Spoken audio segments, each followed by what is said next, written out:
we are live, coming at you from the Upperhive. That's right, it is time for another episode of the Upperhive Lorekeepers, and you are welcome. I am the maitre d' of Yulanti, Spamiel of Trazior. And to my right, as always, you know him, you love him, my sidekick from the beloved scions of House Koion. It's Nathan. How are you, buddy? I'm very well. You forgot to mention a few more of my titles, actually. Well, Right hand of the House of Power. right hand of the House of Power, of course. Right House of Power. Voice Absolutely. of the Ecclesiarchy. Voice of the Ecclesiarchy. Arbiter General of the Arbites. Arbiter General of the Arbites. And also go-to guy for the local combat engineers. And as much fun as we are having, it is a very lower hive thing to give yourself such silly and made-up titles. But that being said, before we do go ahead, I just wanted to give a very quick shout out to those of the Underhive who will be hearing this broadcast today. Now, we do understand that the level of pollution between the Upperhive and the Underhive has thinned slightly. So you will be getting our transmission, and as we always do say here at Upperhive Lorekeepers, you are welcome. But as the average Underhiver is about as intelligent as a Grox with a traumatic brain injury, we will attempt to use as many single-syllable words as possible. Nathan, dull down that vocabulary. This transmission is going global. I'm not a fan of the lessers listening to us, but I will accept it for this rare occasion. We do need to realise that we need to give them something to dream about becoming. That being said, obviously, with the righteous society we do live under, with our glorious Lord Oranthus at the head of this pyramid, we obviously know they will never reach anything more than the dirt grubs that they are. And yes, audience, please, spit on those dirt grubs. But Nathan, we are coming at it quite quickly after our last episode, where we gave a very in-depth view on the rise and fall of House Von Griff. And in fact, I actually have an update on that episode before we even get into this. Now, my sources within Gothrel's Needle inform me that the remnants of House Von Griff have now been destroyed, as when the ruling family of Von Griff, Lord Marco Von Griff, attempted to sign an agreement with House Van Saar to arm the noble house in their war against House Catalyst, they have been catalyzed, and the noble house... Good show. Yeah, Good show. they deserved it. Though the real losers here are in fact individuals such as me, because Marco Von Griff still owes me 3,000 Imperial credits, and unfortunately, why do bad things happen to good people, Nathan? I agree with you wholeheartedly. Marco was an unscrupulous character, and though I did dine with him many, many times, I didn't enjoy it. I think his hospitality was poor, the conversation was worse, and the only thing that I seemed to garner any sort of goodness out of him was the fact that he left early. And our many thanks to the beloved friends of ours in House Catalyst for aiding in House Von Griff leaving this party early. But Nathan, why don't we get into our latest episode, where we do go into more of the beloved noble houses of our planet of Necromunda. Samuel, before we obviously give something for the masses to applaud, we do need to make a reference to a show that has begged us for help, has been calling out on many Vox channels, asking for something like the breadcrumbs that we throw away from the scraps of our table. It's these, I think we mentioned them last time, under something, Underhive Lorekeepers. I believe I it's don't know. Lorekeepers. Lorekeepers, yes, right. Yes. Yucky folk, but we will give a shout out to them.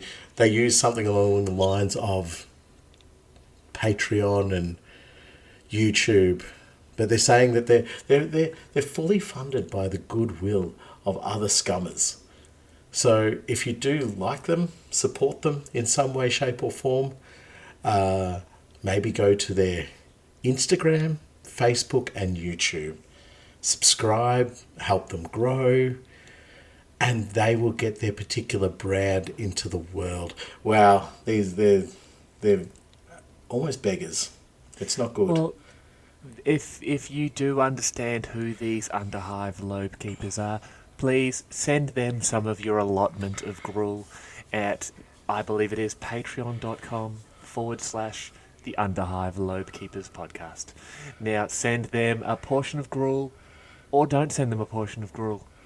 Whatever We don't it is care. you less We don't supposed to care. do. I don't care. Yes. They're begging for 5-star reviews on one of their podcast platforms. I think we operate at a higher level than them, so please go forward and give them that. I think it makes them feel loved, what their parents could never give them. All right, Right. so I think we're done talking that way now. Hey, Scummers, we are talking about noble houses. And I think, I'm sorry, I always get really weird after we do that. Yeah, because there's a moment where you go, I could be better, and then you realise, oh no, that's a little bit too highbrow for me. I better step away from it. Oh, no, even when we're pretending to be Necromunda nobles, I'm still an electrician. I'm Yeah. still already better. So Then what? then fancy dirts, not like that real fancy like mushroom compost, but like regular dirts. Yeah, right. No, do you know what? You can't knock mushroom compost. That's right up there. Even in the Underhive, that would be right up there. Be like, Honestly, yeah. you don't mess with the mushroom dirt. That's well, you go kill a few people. We don't care, but don't mess with the mushroom dirt. You mess with the mushroom dirt, you're gonna get in trouble. Yeah. Which is why we're doing an episode on greenskins, because they are basically mushroom dirt. Do you know actually that mushroom dirt in the Underhive? There's so much of it. It doesn't leave much room for anything else. All right, so we are talking about two of the noble houses this episode. We are talking about House Ty and Nathan's beloved House Co-Iron. Now, I'm going to cut you off at the pass there, and I'm actually going to do House Co-Iron because I think Why? I'm the religious nutter here out of the two. Like the two of us. Are you? I will bring religious fury upon you if you think that you're the religious nutter. I will burn something on your doorstep. You were about to say front lawn. That Oh, would be real awkward. It feels awkward already. I will burn an imperial eagle on your front lawn. Oh, no. I'm dressed like a redemptionist. I've made a critical error. No, I am actually happy to do House Ty for my first read because I have opinions and unfortunately for the world, I have a platform with which I use to voice. I know why you want to do them as well. It's because you like suits. I like suits. Yeah. And what goes with a suit? God, A it's tie. Yep. Yes. Yep. I've He's actually on been, fire, folks. That was really boom, good. Boom, boom, boom. I've actually been watching the TV show Suits recently. Oh, right. And I was like, what? What do you mean? No. Okay. Necromunda. Tight. Tight. House Ty. Oh, we both did it. Yeah, okay. The great and mysterious House Ty claims its ancestry from the Nihon Empire and Dragon Isle of ancient Terra. Whether there is in fact any true connection between the progenitors of House Ty and those long-lost peoples is highly debatable, though it does not stop the nobles of the house from dressing in flowing, embroidered silks, covered in the spidery script of lost Nehanese languages and emulating everything they know of ancient Terran customs. This identity may spring from House Tai being one of the youngest of the noble houses and considered new nobility by some of the older ones, such as Yolante. As a result of this, Tai is eager to make its mark upon the world. This eagerness is also doubtless why House Tai is so closely allied to the Dalark. The mere fact that the two are known to have secret dealings is enough for many of the noble houses to be wary of openly opposing the Tai. So, this is where I would like to raise my first point. Now, Okay. That's a shock horror at raising a point from a read. Okay, go on. So the reason we've chosen House Tai and House Kawain is obviously because they are the two houses that received amazing new miniatures, both of which we've talked about in the miniature episode we did. Yeah, miniature review. LVO. LVO. No, they weren't in the LVO. No, they were... miniatures from last year. They were the Necromunda miniatures that we talked about. Yeah. Yes. We did them in an episode. We did them. And when you look at House Tai, and it literally says, they believe they're descended from the Nihon Empire and the Dragon Isle of ancient Terra. Scummers, sidekick Nathan, I have been accused of many things while doing this podcast, including a somewhat obsessive ability to bring a lot of our conversations back to the nation of Wales. Now, Nathan, did you know Tai is the Welsh word for house? I did not know that. So in Welsh, they would be house. Do you know they've got a hill that's called Tor or something? It's a famous thing, and it ended up being called Torpen Hill, and it's basically hill. Hill. Yeah. So it's because of when I'm happy to get corrected on this one, folks, because I'm going to bastardize it a little bit, but I think the locals were asked what they call it. They called it Tor, and then the people who are invading them said, well, that's the name for your thing, which is hill, and so we call our word for hill is pen, so it was Tor Pen, and then they got invaded again, and then there was another word for it, which was Haag, and it was a Torpen Haag Hill or something like that. It's very interesting. Yeah. Anyway, I've derailed you quite nicely there. Come on. Sorry.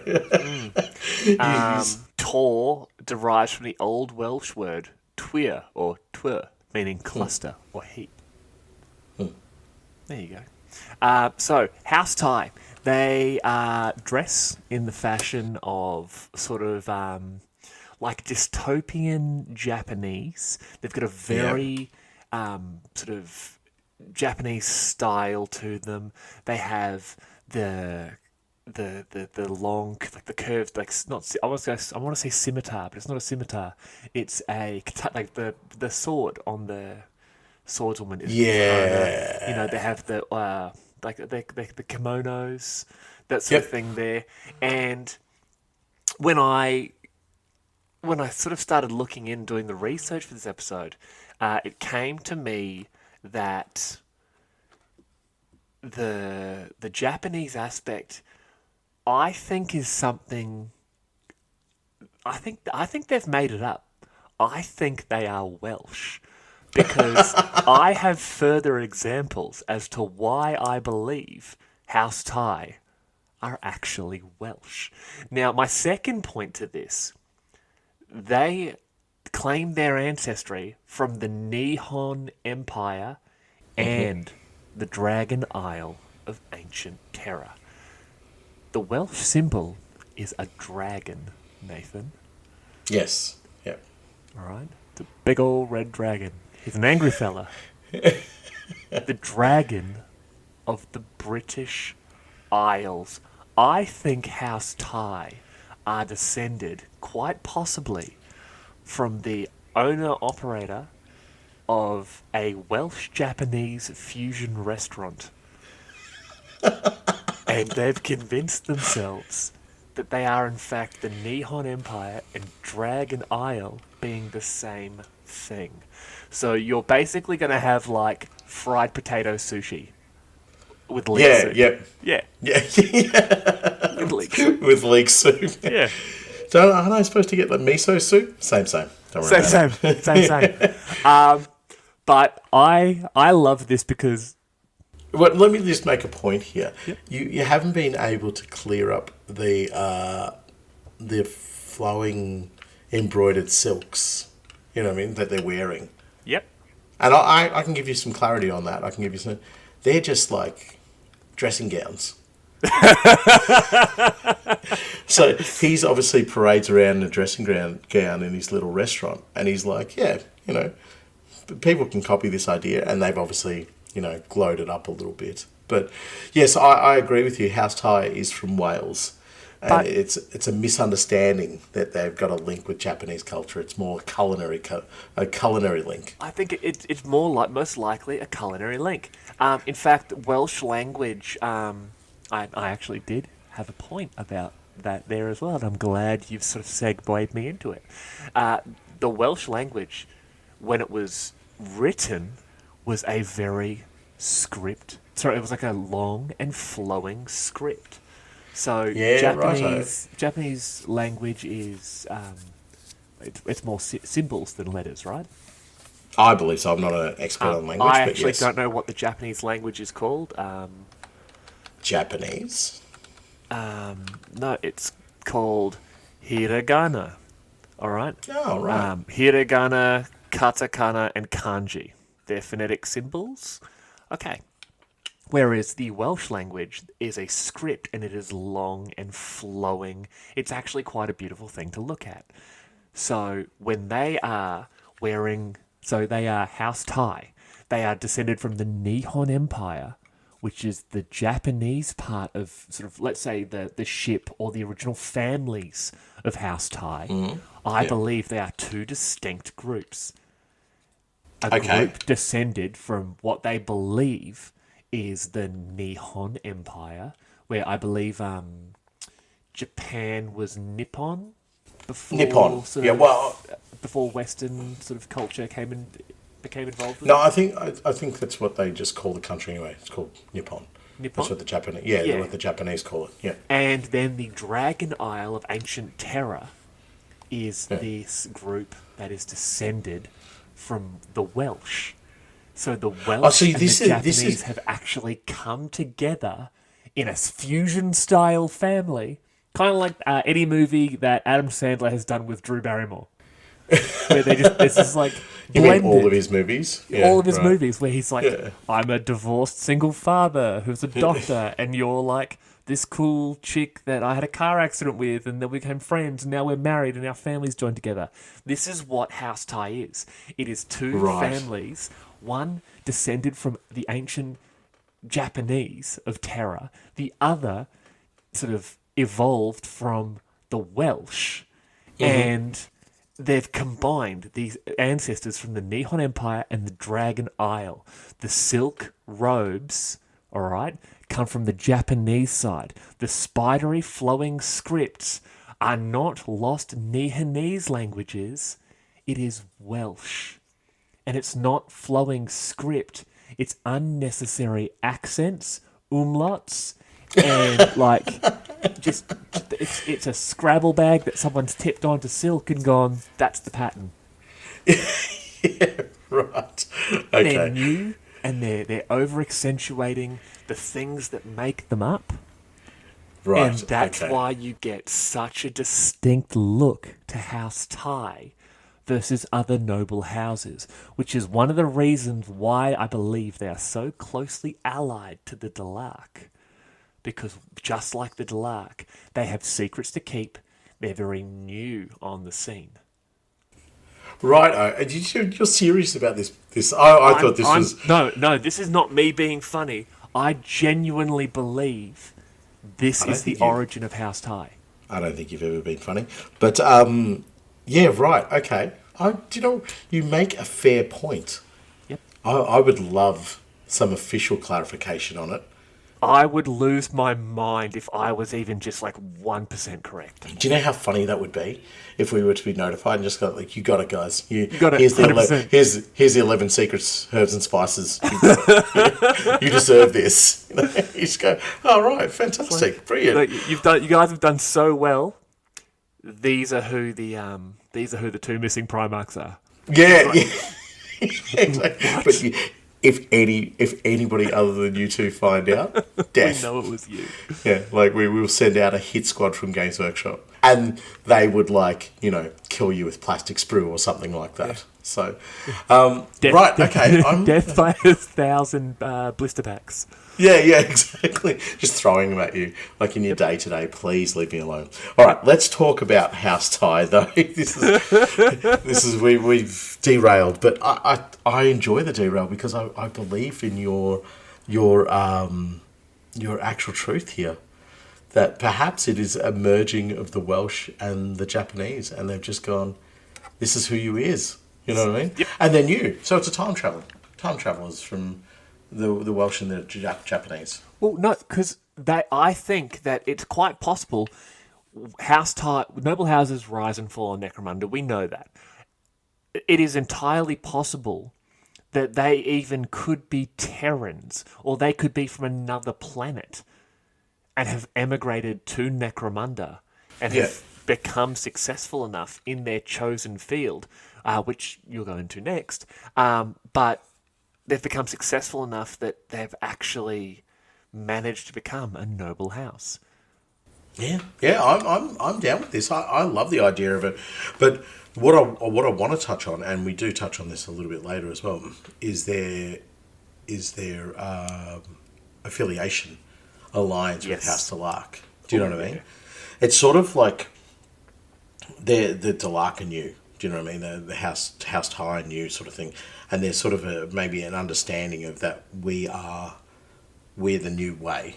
With the changes of what's going forward and what has been left behind us can be abandoned. So I think you could definitely say them jumping on board with, say, the Aranthians or something would 100% be what they do. They'd be like, "You're the future. We're going to stick with you." Do you know what I mean?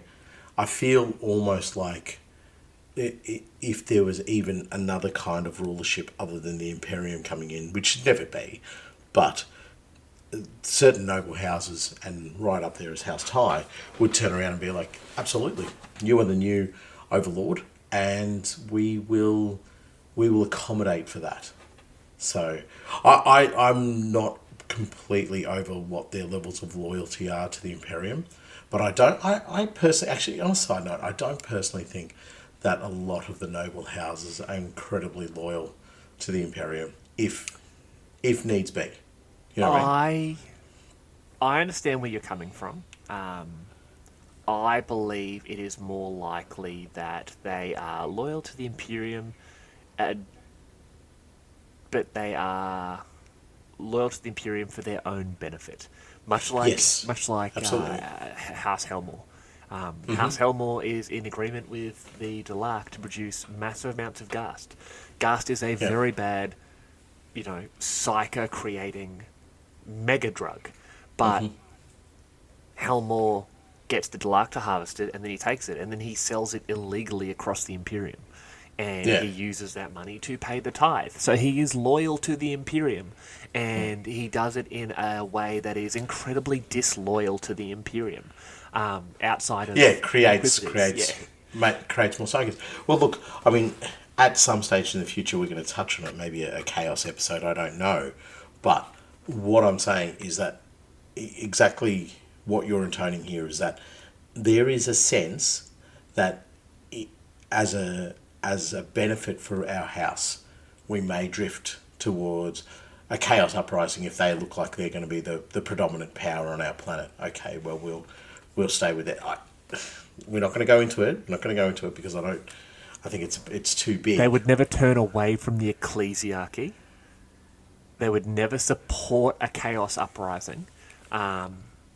No. Not support it in the sense of like, we're going to fund you and we're going to aid you with troops and all this other type of nonsense. But if a particular, ruler was to come into play, they would just be like, well, that's our new.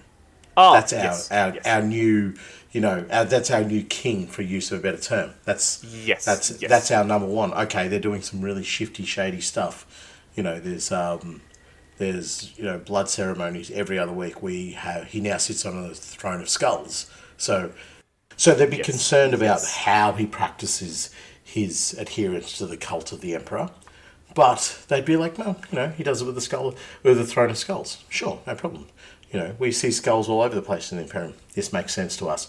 But let's not ask the question, because we want to ensure that we maintain our power. Individually, it's completely different. Like, individuals within houses would be completely different. They'd be like, obviously, it's, there's naughty no-goods taking place here. We need to do something about it. So, anyway, that's beside the point about the point. I agree with you. So why don't we look back into what were we talking about? House tie.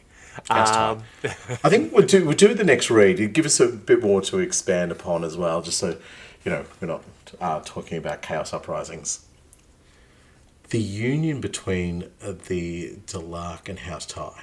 This union also ties into the chief area of influence of the noble house, the conveying of messages and trading of secrets. Under the auspice of the imperial house, House Tie maintains more Psykers than any other noble house and provides large numbers of recruits for the Adeptus Astra Telepathica. So this is their meat and potatoes.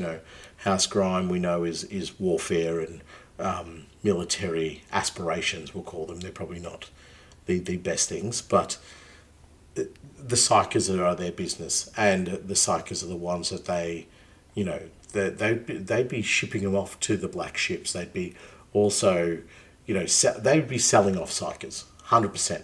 100%. They are trafficking Psykers, for sure. Their link with House Delark is so important because they would be manufacturing Psykers as well. And this gives question then to the kind of controls you need in place, because that would be massively important for them. They could accidentally, activate a Psyker who's proper cocoa bananas, and much more powerful, much more dominant than what they could ever aim for. And so they need something to be able to control and maintain that. So you need either a stronger Psyker, or do you know what they would probably run for sure? Like blanks or Sisters of Silence type things. Yes. So we're not going to talk about that yet, because that is a big part of the Onmyoto Coven, which is their sort of specialist house delegation. But you are, I think, 100% on the money here. Helmore makes big business, in my mind, just from the way I interpret what we've read over the last almost 2 years. Helmore makes big business from the sale of Necromunda's natural resources, whether that is in the form of weaponry, of tanks, of ghast. And it really depends on the tanks as well. Like there's it could be water tanks, septic tanks. So we mean? Yeah, that's exactly what I mean. Yep. Okay. Cool. But he would also have a massive income built on the Psykers and Astra Telepathica, possibly battle Psykers, that House Tie are, for lack of a better term, farming for him. Yeah, Can you imagine being able to turn around, like you said, to the black ships and saying, hey, we have to give you all of our Psykers, right? Well, come here, my friendly Inquisirino, because I have a gift for you. We've used the Psykers that we have as official trainers that are sanctioned by the Inquisition to do all their thing, and there will obviously be inquisitorial representatives on Necromunda in regards to this, keeping very close eye over this. But we have those groups who have now trained these battle Psykers, which we definitely haven't given large amounts of ghast to make them more effective. And how about you take this as part of my tithe? And the Inquisition goes, that's fantastic. Great work, Ronti. And they give him a little pat on the back. And he's given you 5, but he's got 7 more in the back room that he's kept for himself. Yeah, because they're in his sort of personal little, Psycharium that he's got there. Like, yeah, but for also not only for his personal defense, but also to attack. To be able to send a psyker into a part of the Underhive and just set it off, like nuke its brain. Do you know what I mean? Yep. Wipe out. We need to kill 3 targets down there, but I don't care. Just kill all of them. We lose a whole factoria because we psychic bomb the area. Does not matter. We just replace that with more people. Yeah, there will always be more people. We can get more. All we need is a 6-pack of Bacardi Breezes and, two Orlocks with nothing else to do. We can have 9 more people in the next in the next 4 years. Let's replicate that a few hundred times. Yeah.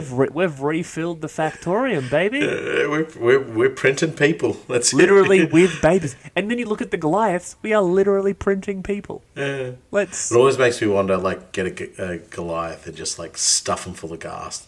It's like, come on, peanut brain, you can do it. Taste the warp, lick the shiny space. Do it. Right, anyway. Damn it, gang idea.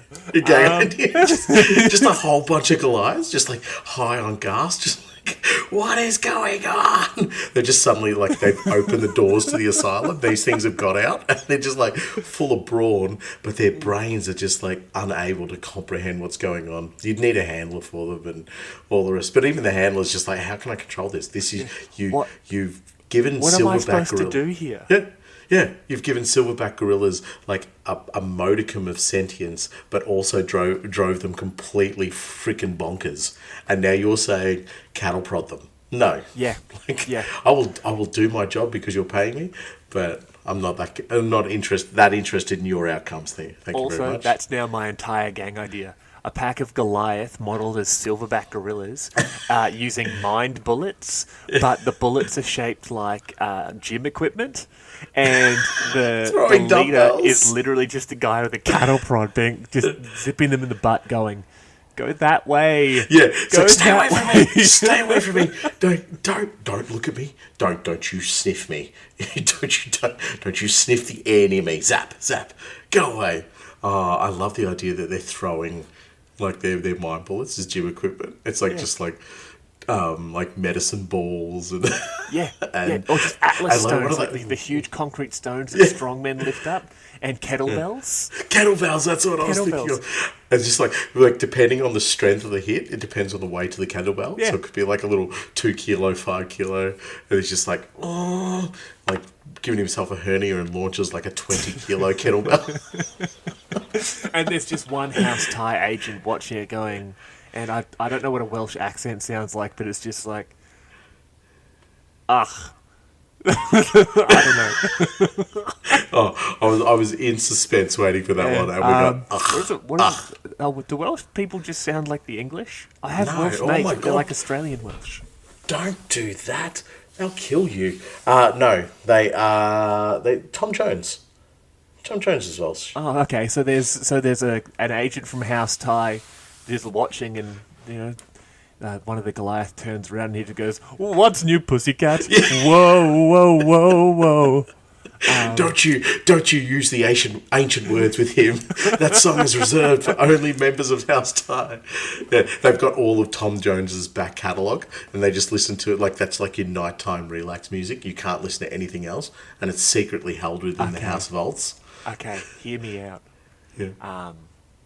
There's a group of rogue Orlocks, and they're holed up in their gang hideout, and they know that House Tie's coming for them because they've captured one of their Psykers, and they're looking at selling it on to a cold trader. Yep. And it's the dead of night, and the Orlock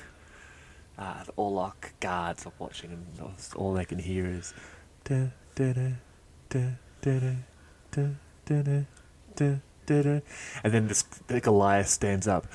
"It's not unusual to have fun with anyone."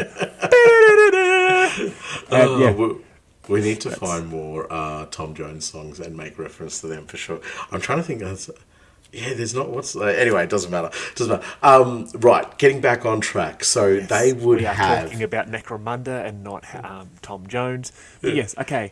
Oh yes, tally ho, pip pip. That's just English. I don't know, man. Welsh people, send me a recording of your voice. I reckon it's a hard accent to do.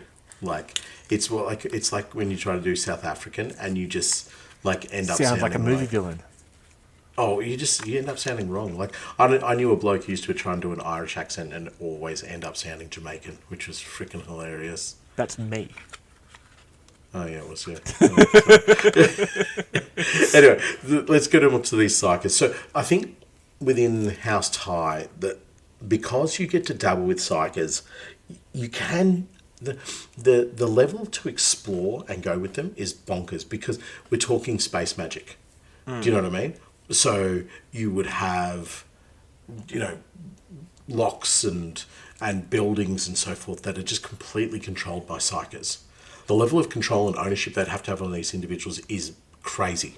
Because they're so dangerous, because they're so powerful, the idea of these collars of maybe like mind-nulling headwear or, even the masks they wear, I could just imagine just go like straight implant and stop them from thinking, let alone doing anything else. Do you know what I mean? So I think that manner of control is so where you've got House Grime, and I use that reference again, they need to control the military. You just got to stop the naughty no goods from starting shooting guns. But when they start shooting, you got more guns. You're in control of the military. Shoot back. Do you know what I mean?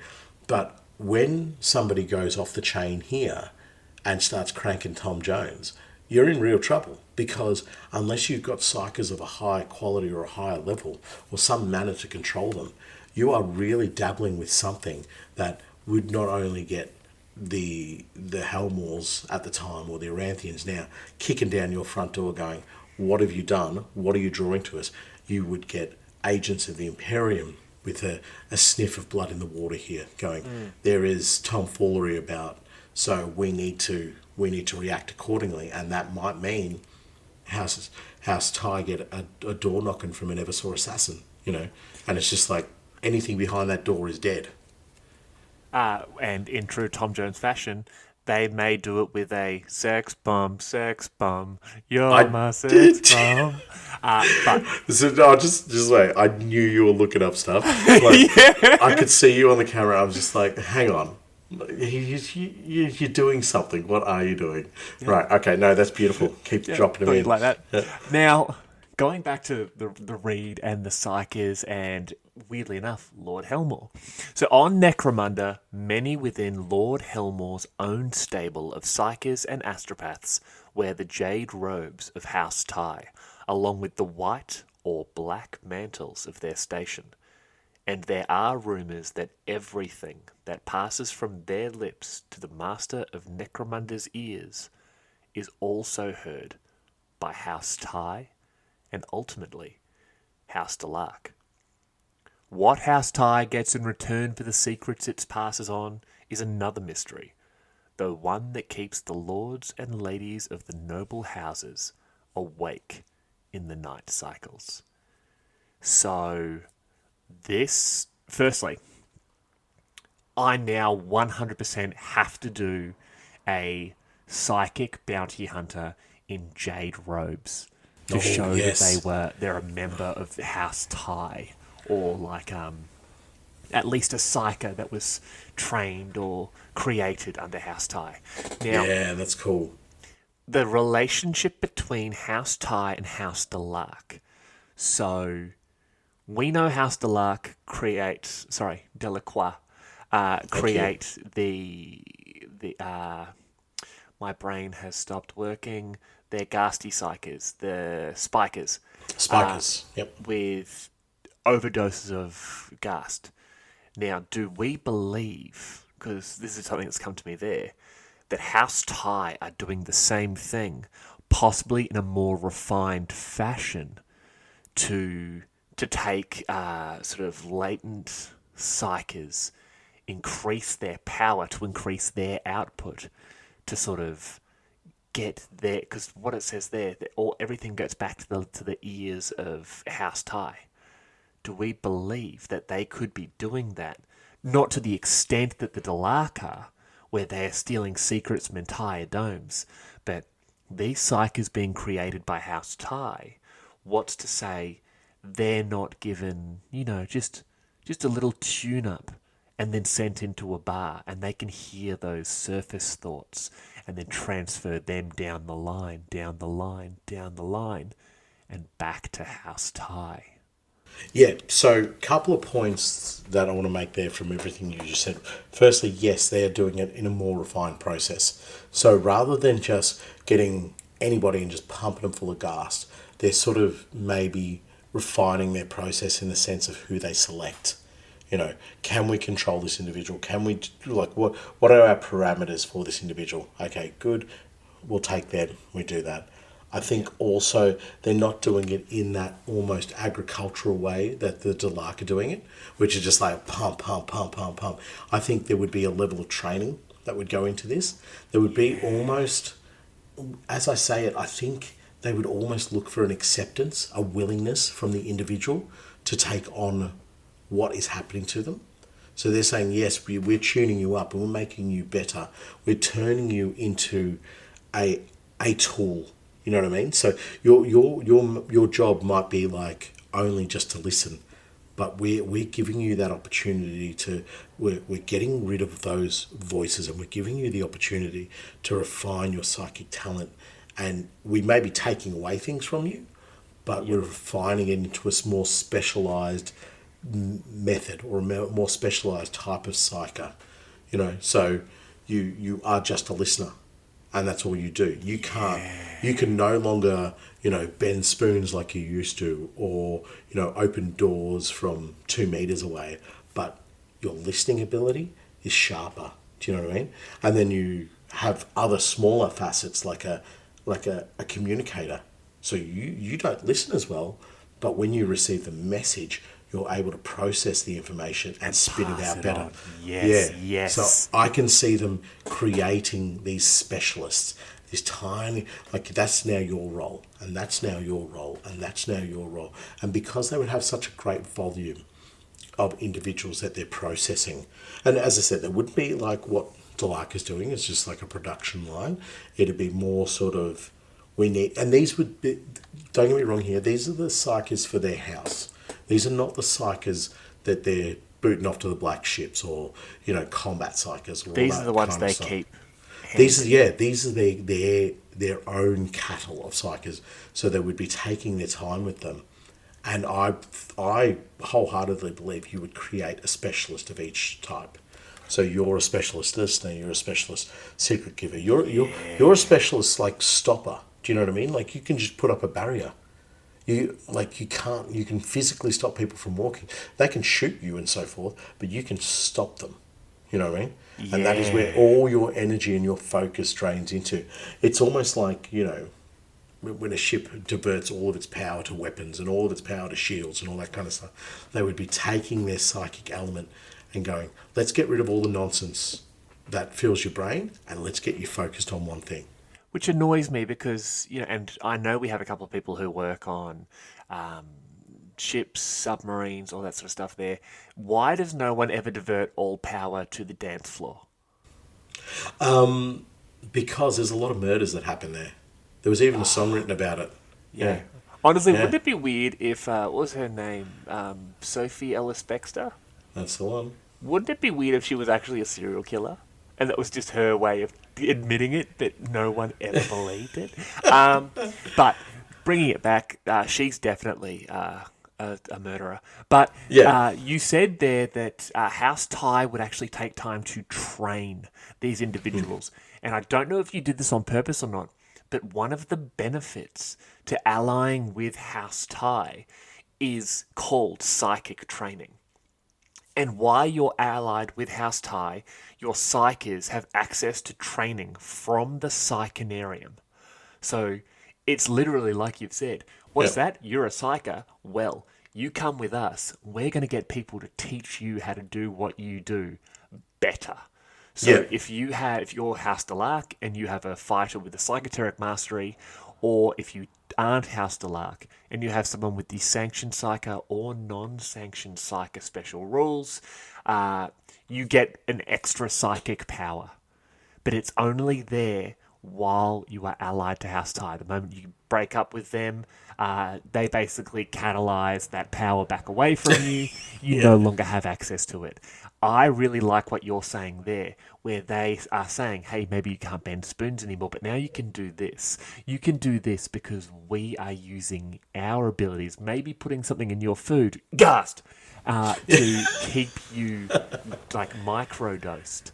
So you only have this additional power while we are with you. Yes, yeah, and they do that for their cattle, their workers. Yes, you know, you're not a noble of House Tai, but you're what we need to. And you can imagine they would have an incredible spy network, an incredible network of whisperers and so forth that would just go across every single hive. You know, and this is where hell yes. This is where their close unity with House Delark is so important.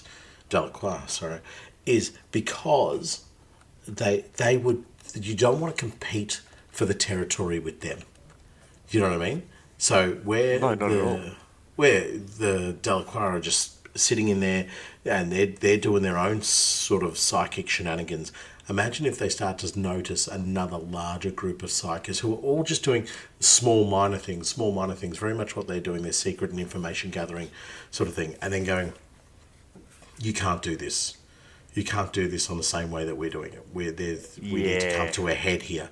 So the obvious choice is either they war against each other or they come to some sort of agreement, some sort of unity, you know?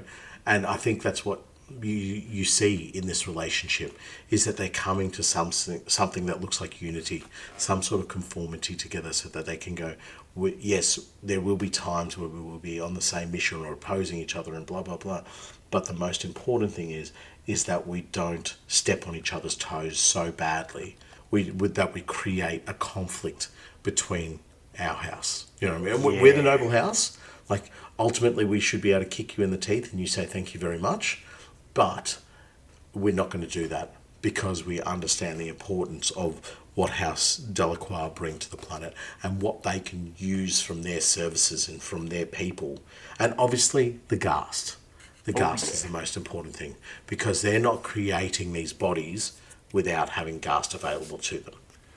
Well, it's interesting because one of the other special rules that comes in, and everyone knows we are not rules guys, but this is just another one of those little things that the Specialist Games Department has done that really feeds into the lore, and weirdly enough feeds into, somehow from the past, what we are coming up with right now. So I can imagine if you're around a bunch of people doing Ghast, it's going to do like ooky spooky things to everything around you, right? And you, as a touched person in that respect, it would affect you when you sleep. And one of the drawbacks is called disturbing visions. So while the gang is allied to House Tai, their fighters suffer dark dreams. Now, probably from people who keep calling them British. Now, after deploying the gang at the start of any battle, but before the first round, randomly choose one of the gang's deployed fighters. This fighter automatically, suffers a flesh wound. So it's almost as if you've seen a vision and you've maybe lashed out, and the vision isn't actually there, but you've hurt yourself trying to react to this, and it's almost this when you rub your eye and you get those weird eye worms? And you know they're not there, but you can chase them.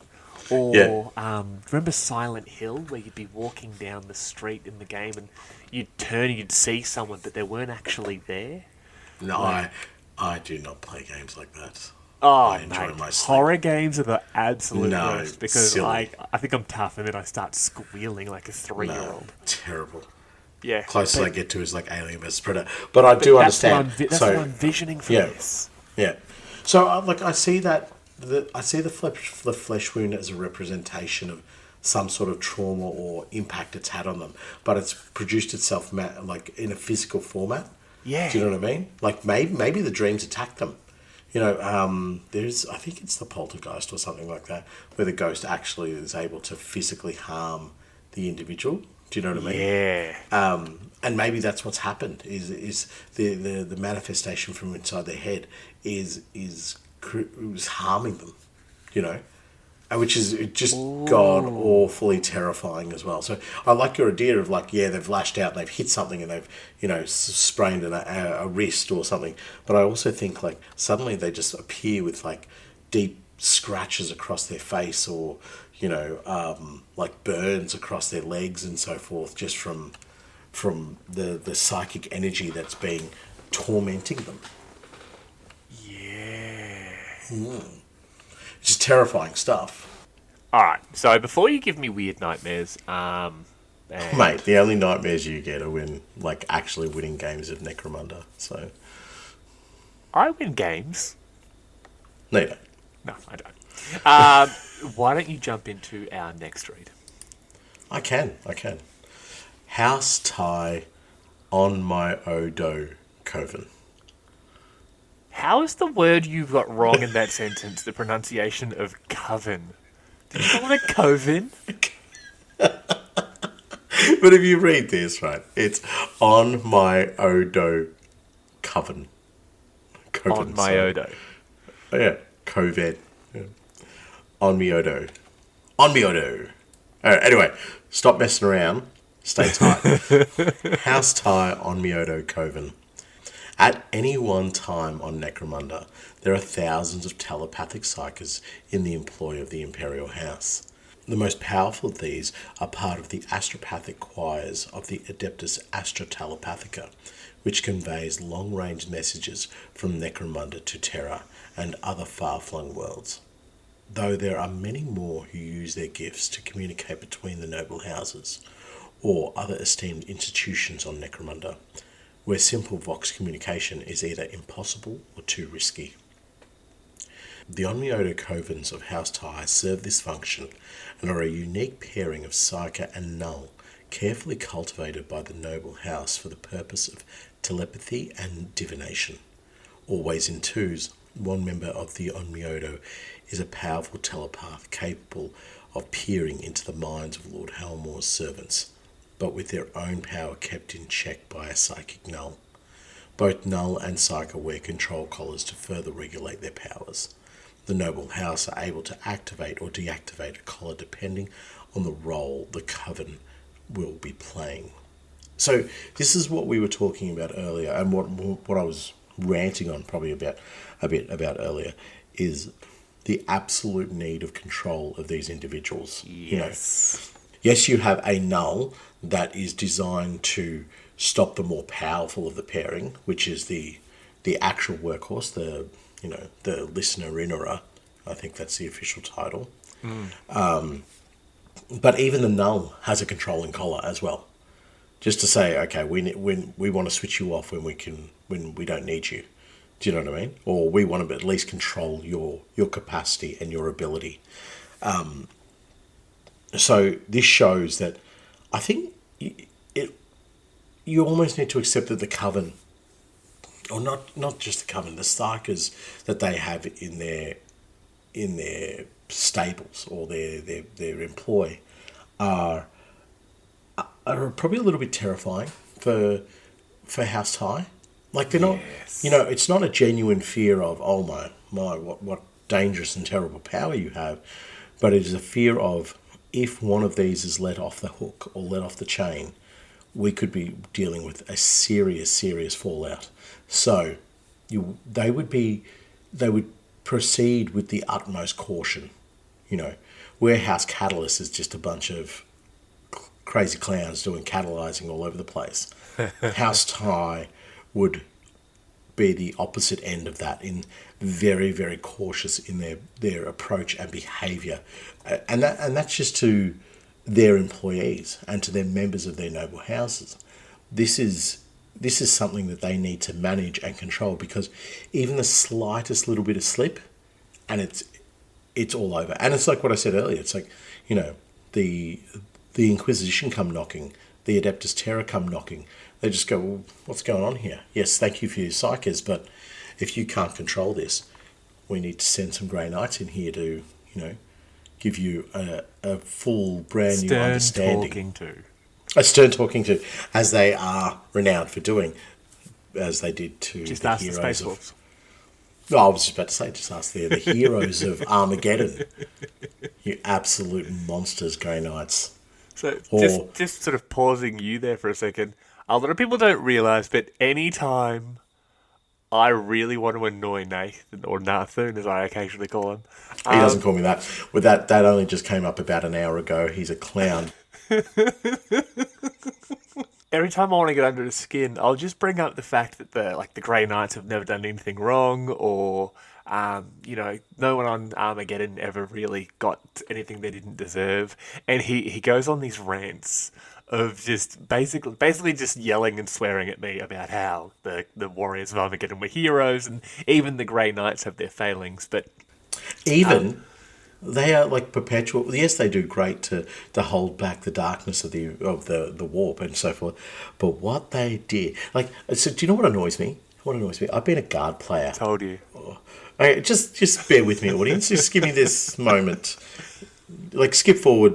I don't know, anywhere between 30 seconds to 30 minutes. I don't know. I'll see how it goes.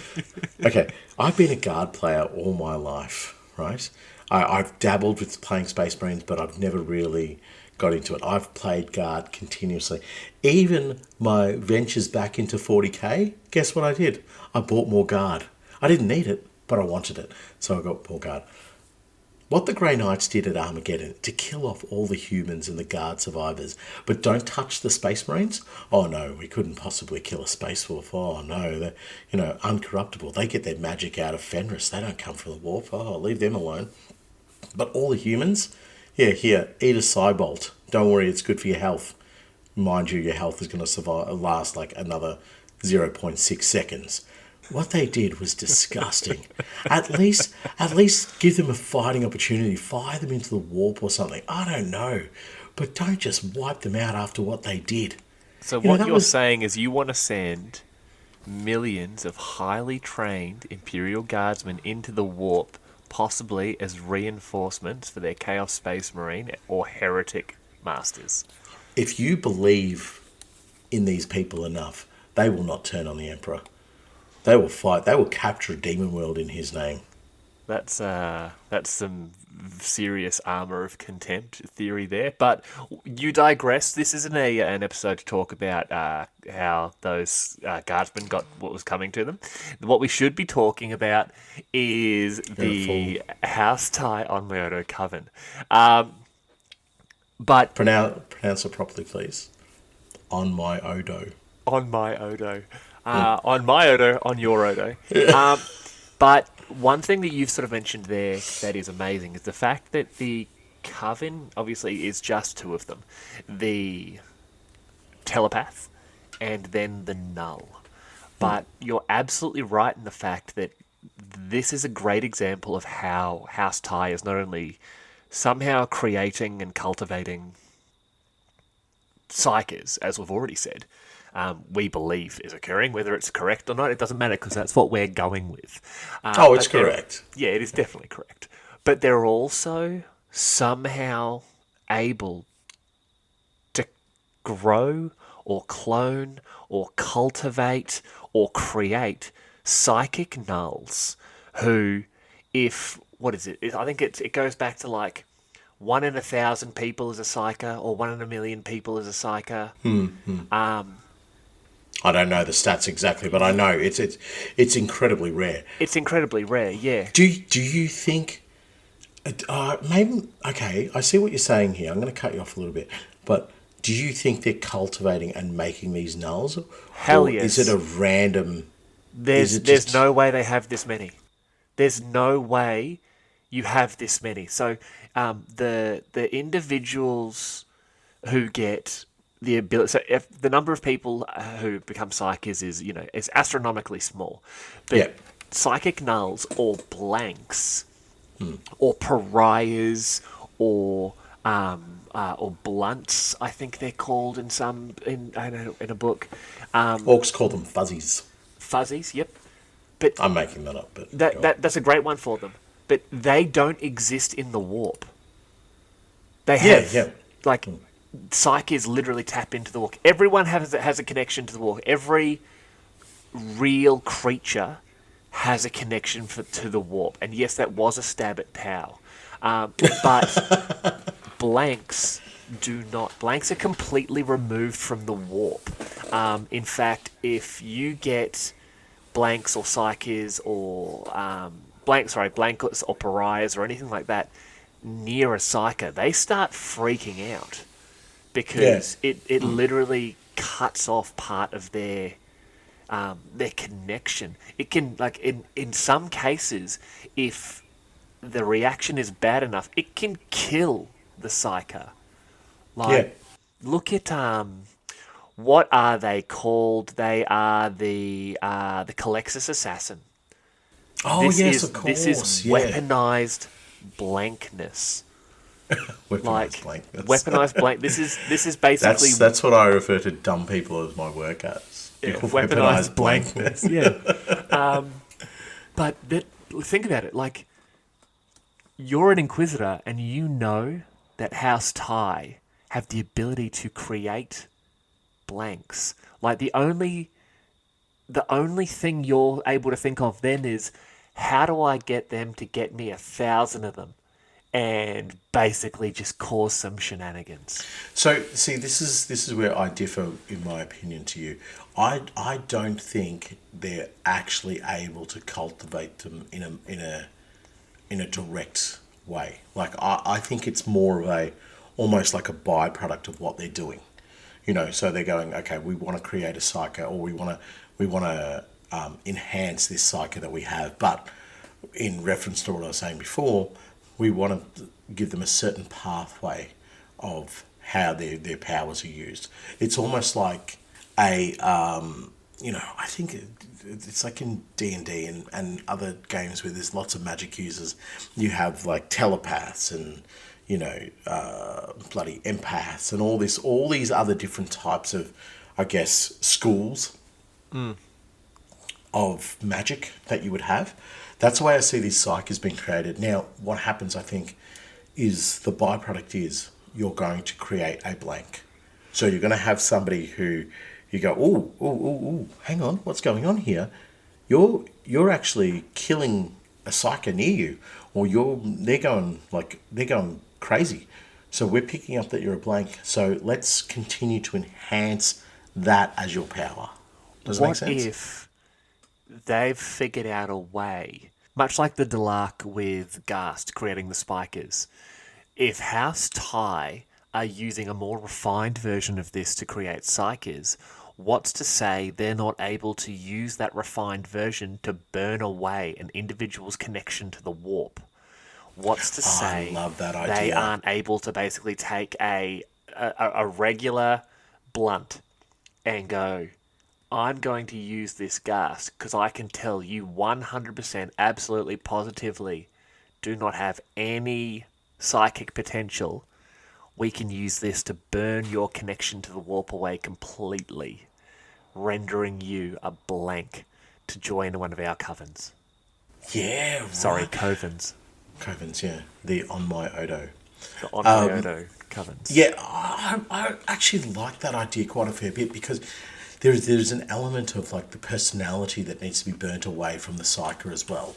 Yeah. So just so that I'm clear here, say if I can bend spoons, you go, well, that's a crap ability, but you have the capacity to be a psyker. So absolutely not, because that has telepathy, which is the psychic discipline that the On My Odo coven psyker uses.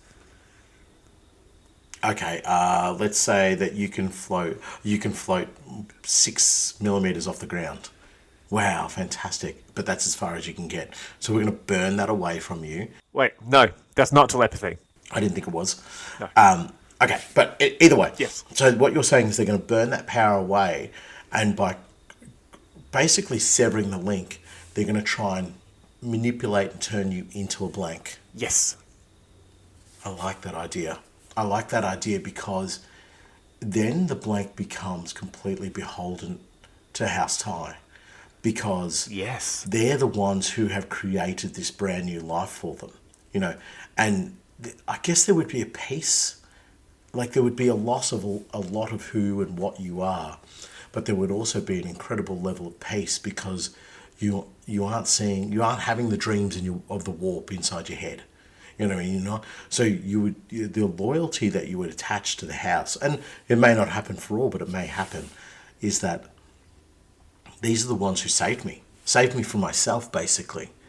So I owe them everything. Wow. Yeah, I like that idea. I still think it would be an accidental outcome, the blank. I can't see it being cultivated. It's almost too like I see what you're saying, but I think what you're saying would lead to a lot more deaths. You know what I mean? There would be a lot of deaths. A lot of these people going through these experiments would be dying horrifically. Yeah, because they're severing that, and then they're going, okay, now time to get manufactured into a blank. Oh, you're dead because your connection to the warp was something that was so akin to who and what you are. We've actually killed you as a person. Correct. So, yeah, righto. I would like the idea that you're able to create your own blanks, and they would have to. They would absolutely have to get the numbers that they need to be able to do it. It's also a scary thing to imagine as well, because, I guess if the the Imperial House or other aspects of the Imperium were to find out that they have this capacity or ability, it would be a very, like, imagine the Sisters of Silence finding out. They would be in so much trouble with them. That's exactly it. Like, the only big organisations I can think of that actually have this many blanks are the Sisters of Silence, the Colexus Assassins, from the Eisenhorn books when he created the Distaff, using Elizabeth Beckwin. That's right. Yeah, I'd forgotten about that. Yeah, right. But then you have them, but then you've got like, do you remember the Necron Pariahs? Yeah, of course. Yeah. Oh, just one of the absolute most amazing miniatures that I wish they would bring back. The artwork for them was, I think, 10 times scarier. So there's this great piece of them basically like herding a whole bunch of human captives, and you're just like, that is god awful terrifying. Like, because they're the vision of death. But yeah, like I remember, I don't remember where I read it, but the Sisters of Silence, rounded up when they would do the black ships, and they were like, okay, this is weird, but they would take a bunch of Psykers to Terra, and then they didn't realize, but they were bringing back all these pariahs because they were pariahs. You need to remember they are them, so it doesn't affect them. But they took too many of them back to Terra, and literally cut off the Astronomicon. Did they really? And they're like, oh no, we can't. We need to stop. But that's bonkers. Yeah. So yes, the best one of the best descriptions I've ever read of a blank was from Prospero Burns, and it is like the Thousand Suns can't work out how the Space Wolves are surviving their psychic bombardments and all that, and then I think it's Ahriman turns around and says, okay, like, look for the empty space, basically. And then they begin to find them, and they're like, that's where we bombard, because we will take out the sisters that are protecting them. You know what I mean? Exactly. And it was just like, it was like, Grey Belter. Find the thing that you cannot touch. And that's what we hit with everything else, And it's just wonderful. And even the Warhammer Plus, or the Warhammer TV episode where the Sister of Silence takes on, I think it's a lictor or something like that. Yeah. But actually, no, it goes and claims a Psyker had run off. And you can see this bubble of energy that is created around it. But it's not energy; it's just this negative energy. It's just It is literally negative space around the pariah because it Yeah. it is a lack of connection to the warp. Yeah. Yeah, Man, but and imagine like all that psychic energy being taken from somebody and then saying, okay, well, you're going to be a blank now. Obviously, it'll kill them. You know what I mean? Obviously, there will be survivors, but it yeah, will kill them. Yeah. that's the thing. That's why the difference between House Ty and House Delark. Delark are juicing you up to the eyeballs in Ghast and saying, "Hey, don't kill us." Whereas House Ty are microdosing you and pushing you a little bit each day and developing, they're nurturing, they're growing you. Yeah. But then, sort of, once they're there, unlike House Delark, where they basically just kick you into where they need you and say, "Yep, go get us the information and blow up someone's brain." Both members of the coven have control collars, like their powers can be turned on or turned off at Yep. any point. And this is another thing that came from the Distaff in the Eisenhorn novels. There was in Ravener, there was a blank who worked with Ravener, and he would wear this collar that sort of sat underneath his clothing, and when he turned it on, because people hate blanks. Blanks make people uncomfortable. They make them, they bring like a feeling of general unease. Whereas if you can they turn on this collar, Yeah. and it almost blanks their blank power, so people can Oh, yeah. stand to be around them. So Well, that's what the Coven's collar would probably do as well. absolutely, Yeah, and it would right, also hey. block. It would be a limiter for the psychic potential of the telepath as well. Yeah, exactly what I mentioned earlier. So Yeah. they would go, okay, that's the off switch for you. We don't need the blank anymore because your off switch is activated, so we'll turn off the blank as well. Exactly. Yeah, right. And you Okay. can just imagine them, these covens that they'd go in, and because you look at all the imagery of House Ty, and it is, in fact, in the section about House Ty, there's a picture of two separate women from House Ty, and they are basically identical.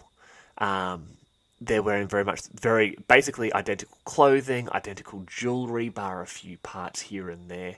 The ostentatious. So there's Waibashi Bellis on Myodo, telepath of House Tai, and then there is Lady Kotoku Wai Tai of the Court of Cranes of House Tai. The face is very artificial on both of them. So Oh, yeah, definitely. it's definitely a mask. The hair is fake. The Yeah. armor, all of that. I believe that would make up a lot of the control collar of the Psyker. It is literally going around the throat. I believe that would make up part of it. So Yeah, the concept of the collar for me is more sort of, it's more of a guideline, for use of a better term. The collar could be anything. It could be like straight, full-blown injections into the face. Oh, you know yeah. what I mean? It could be something attached to their spine. It could be. I think the concept of the collar, it doesn't necessarily have to be a collar. Do you know what I mean? No, I agree. I agree entirely. But that's what I'm saying. Like, I think this is one of the reasons why I believe these psychers are possibly being built, because to have this artificial face and skin and hair and all of that covering them, I don't think they're possibly even quote unquote complete people at this point. I think they're basically skinned down to the muscle, have this suit put over the top of them, because I don't think they limit it just to locking down the psychic potential. I think they could lock down the entire body. Yeah, right. You almost Literally like have. flick the switch and it's a kill switch. Yeah, you've got a puppet basically. Yes, exactly. Yeah, But right. two or three of these walk into your social event, and you've got some noble from House Tai and laughing. Ah, yes, these are my courtiers, and they're my posse basically. Yeah. You don't realize that he has to just flick a little button that's in his pocket, and all of a sudden they can use their telepathy. They're reading the thoughts of everyone around them, and the two or and the three room gnolls that gets- are in the back of the room are just waiting. Yeah, I was going to say the room gets weirdly uncomfortable. Yes. Like suddenly you're just like there feels like there's an itching on the inside of my skull. What is happening Yeah. here? Oh, it must be Yeah. just me. I'll just ignore it. But yeah, and then once the nulls get activated, that's it. Party's over. Yeah. See you later, folks. Everyone's in trouble. But Yeah. yeah, another cool thing here is on my Odo, also in Yodo, lit, is the way of yin and yang, and it is a technique that uses knowledge of astronomy and calendars to divine good fortune in terms of date, time, direction, and general personal affairs, originating from the philosophy of the yin yang and the 5 elements. So they're really leaning into that sort of, once again, that cyberpunk style Japanese theory on sort of mysticism and that sort of thing there, which works out well because the house, the on my Odo Psyker is a telepath. But what you just read there is more akin to like your newspaper. What do they used to call them? It's not Astrology? Astrology. Yeah. So you're saying this would be astronomy to using that to like divine things, but the telepath they're effectively using their knowledge less of astronomy and calendars, but more of the manipulation of the human mind to thieve information and take control of people. I understand and I agree with that. I just like the idea that House Tai has like a genuine, like a daily newspaper article or a Vox article about your lucky numbers are, and 6, 7, 8, 9, 10, whatever, and then it's like it's time to make that apology. When you do that apology, good things will come to you. Oh, okay, I'll go apologize, or execute your nearest and dearest. They've had it coming for a while. Huh. Thank you very much, Astrology Vox. You are the best. Take control Vox. of someone with a weak will and make them kill their family. Yeah. That's weird. Hold on. Which one of you's been writing the newspaper? I have. Yeah. Why do you want me to kill my family? I don't know. Guess it'd be funny. Yeah. It would be pretty funny. All right. I'm just as bored as you are, so just do something entertaining for me. Anyway, hey, hold on, I'm just going to have a look at this mortgage paperwork. Oh, no, catalyze! Stab. Gotcha. Let's move I will jump on to the next one there. Yes, absolutely. So, House Tai on Myoto covens are sometimes sent by the noble house into the Underhive, where they shadow gangs and gather information, or act as a direct line to their masters in the Spire.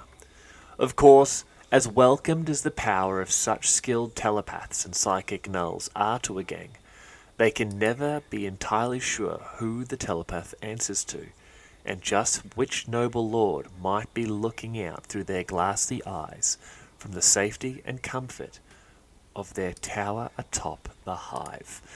I love this because it's basically, is it a psychic connection to the telepath?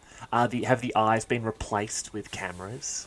Because they do look very robotic. I think the telepaths are slightly more puppet than they are person.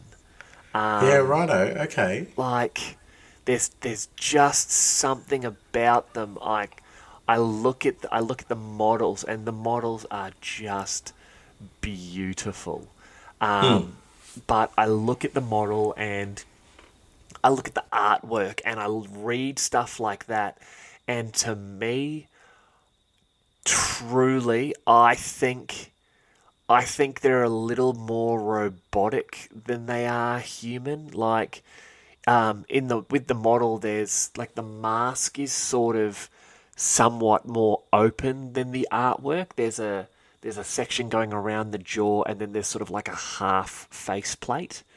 Yeah. versus the artwork where it is the full faceplate. But even then, like both of the models in that kit, the null has the completely robotic legs, the tubes going into the neck.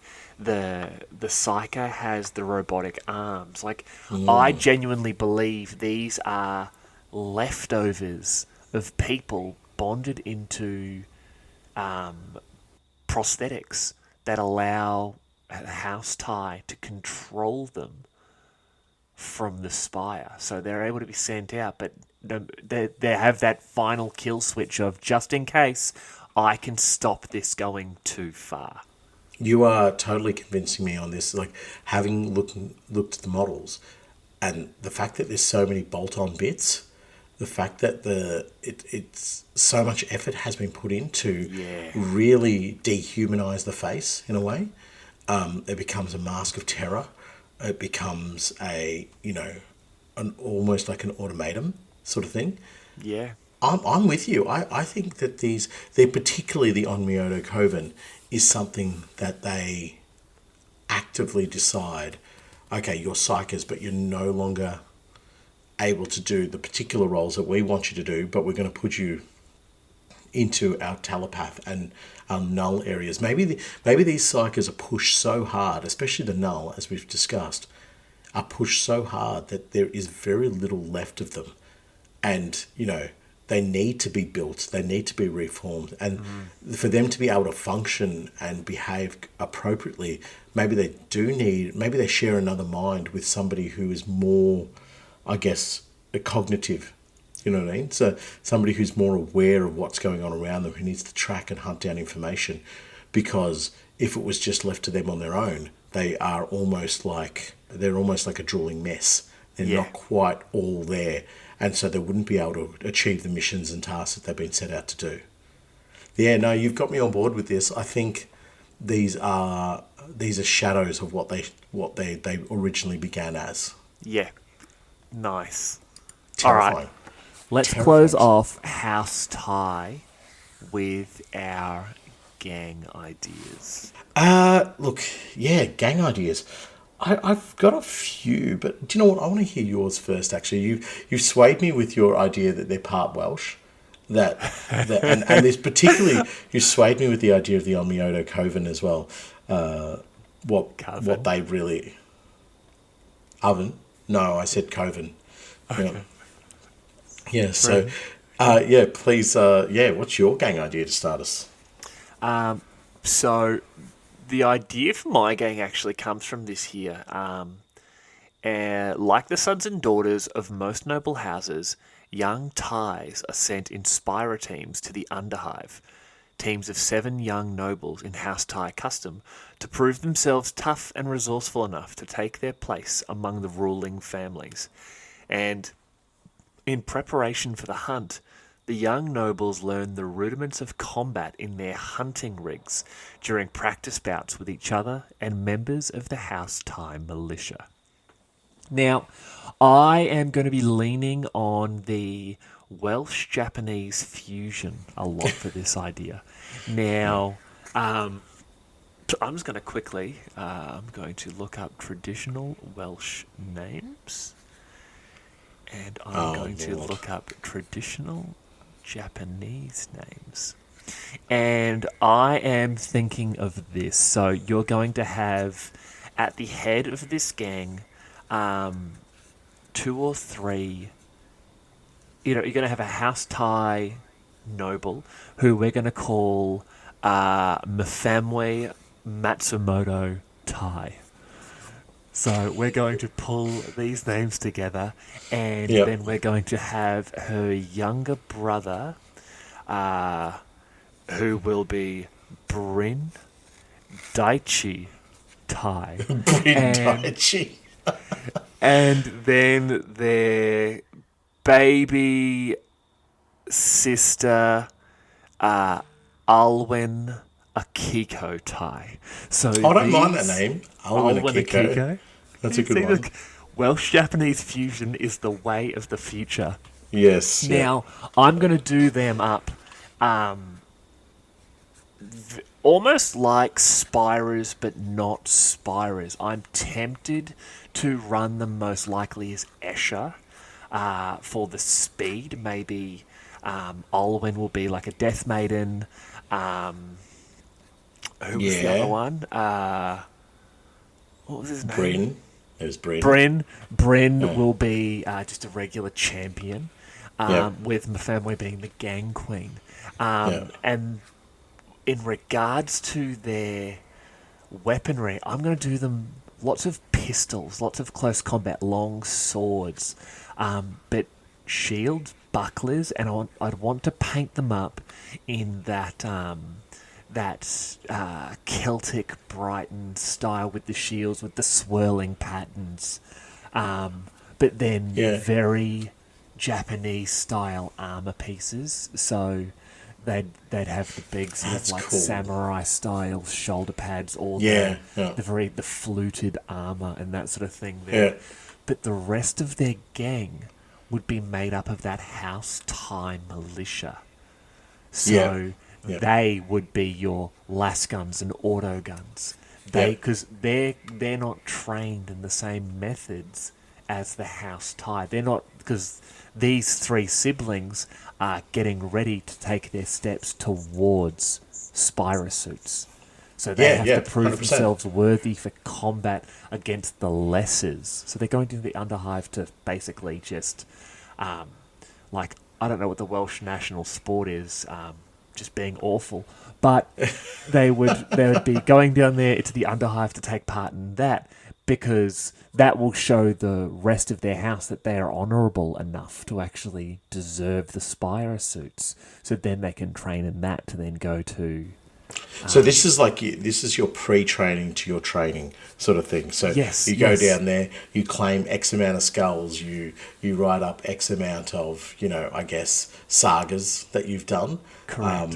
This is all, and if none of your little sort of militia ever come back, whatever. Who cares? Doesn't matter. They're just the militia.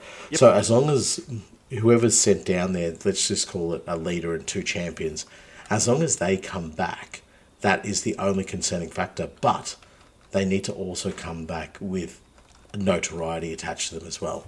And it would be based around their ability to fight. So as you upgrade them, it's about, combat skills and so forth, like leadership and any other abilities or skills that boost their effectiveness within the gang don't matter. It's how they fight individually that matters. That's cool. Playing further on some of the Japanese culture, I would even do it, maybe instead of going to the Underhive, they were going into the Ash Wastes.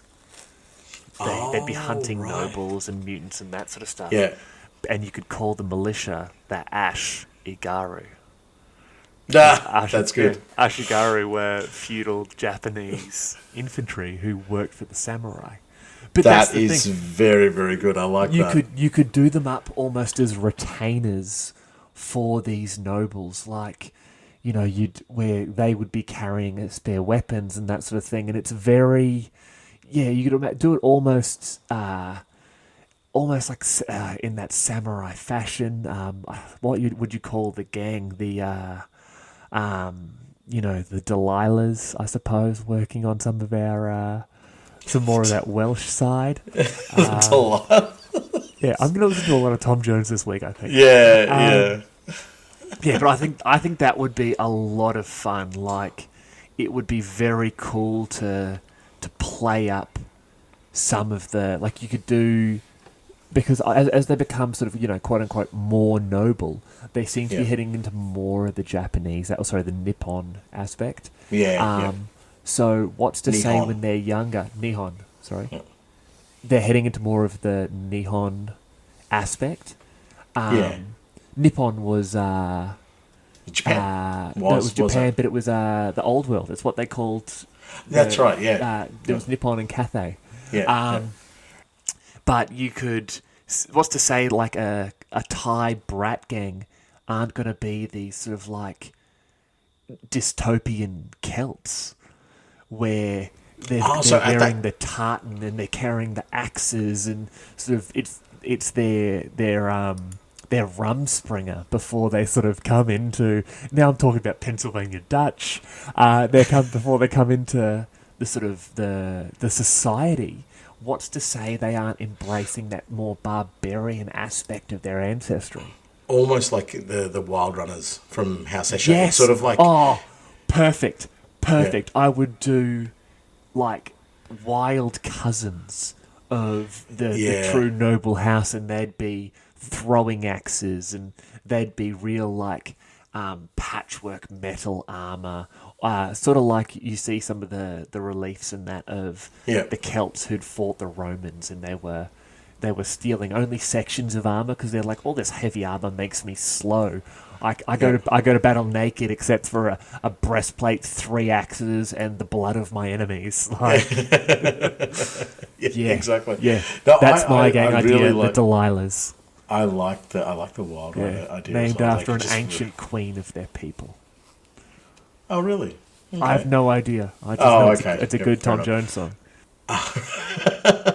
But I really like the Wild Runner idea. We didn't really flesh it out, but I do like that idea. It's very cool, of these like mad sort of house tie, but not house tie. It's like, get out there and prove yourself. You're from the lower end of our noble spectrum, so you need to go out there and do something. You need to get rid of that crazy spirit first before you're allowed into the confines of another level of training. But anyway, that's not my gang idea. That was the part 2 of your gang idea.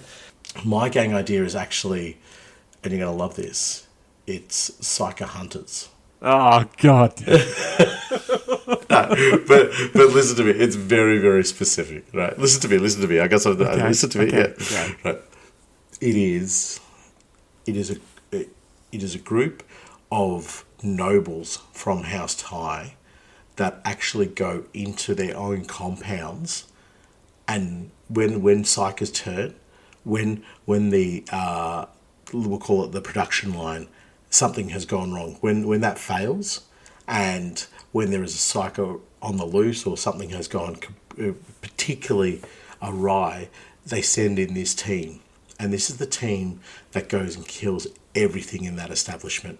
No matter how vaunted the scientist is, no matter how important the ADMEC member is there who's fitting all the bionics and all the rest of it to it, no matter how important certain individuals are within that facility, everybody goes, because they stop the leaks from House Ty. They stop the nulls from getting out, but more importantly, they stop this information and this rumour of their facility failing, getting out into the broader world, showing the weakness of the house.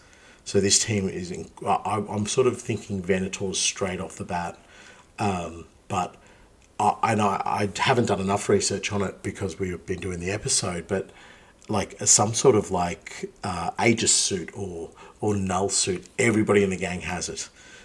So psychic protection is your number one, and taking some inspiration from, say, do you remember the series of Astartes made from a couple of years ago?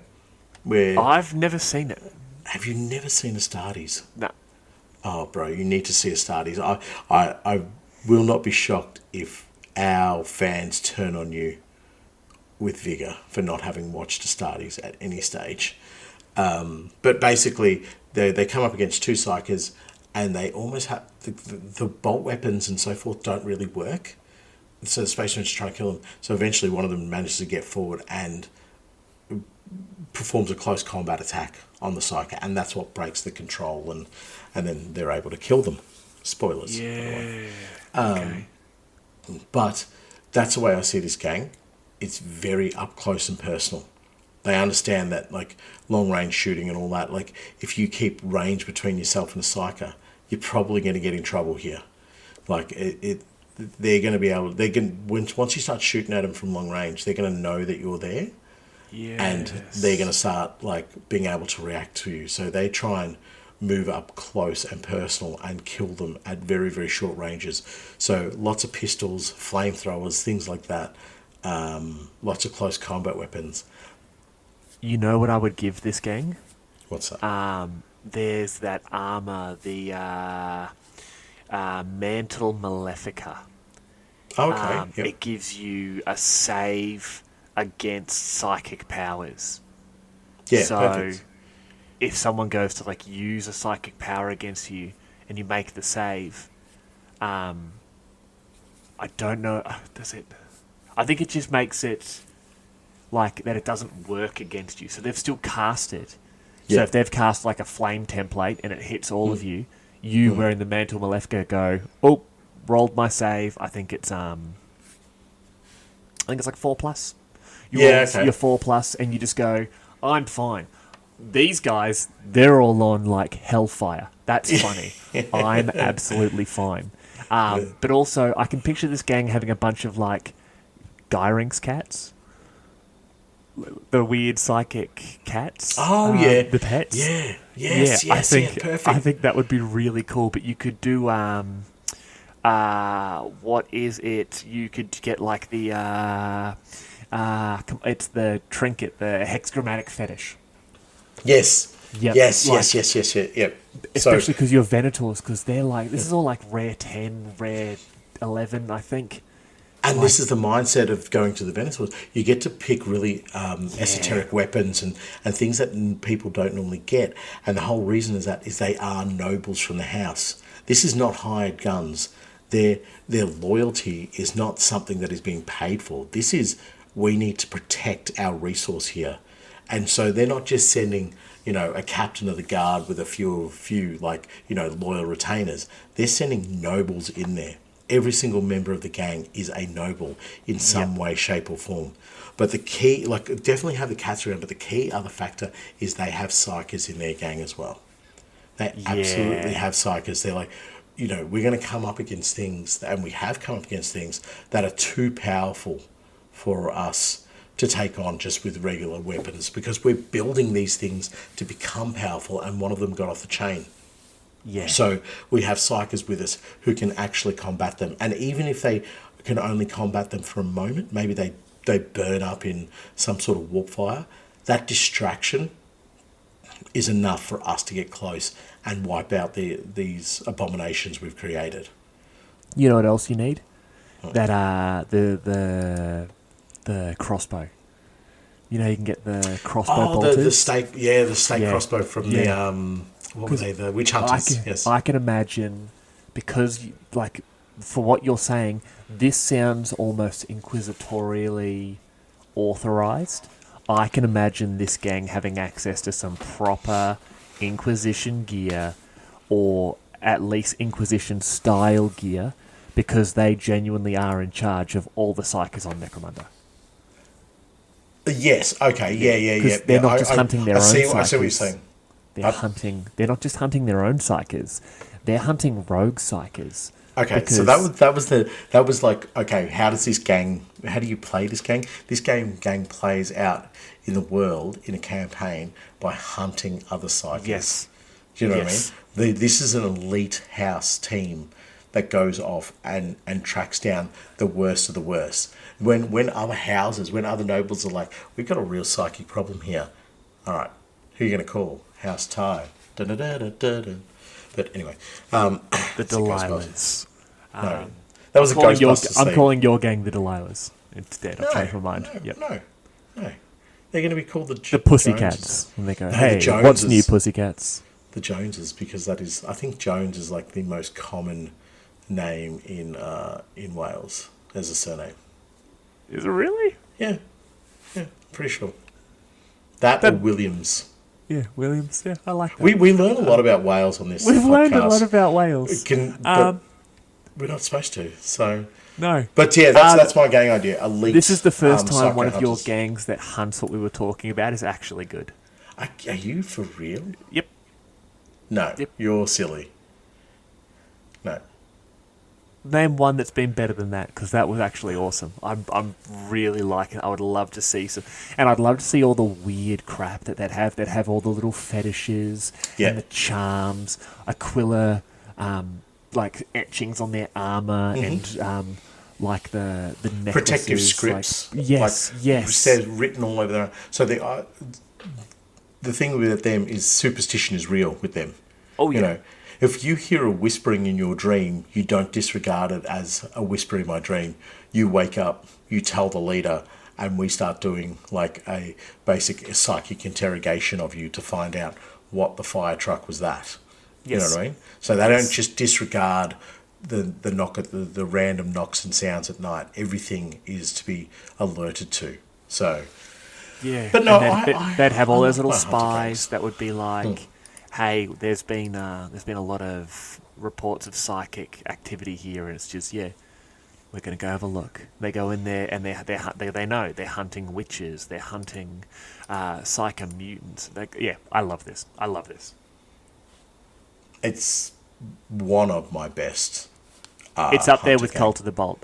I'm serious. I think that's up there with Cult of the Bolt. I haven't mentioned Simon in a long time. Thank you. I saw a post of his recently about Cult of the Bolt. You're a champion, man. Love your work. He keeps it alive in my heart as well.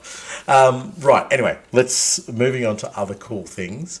Let us get onto the main part of the episode. Really.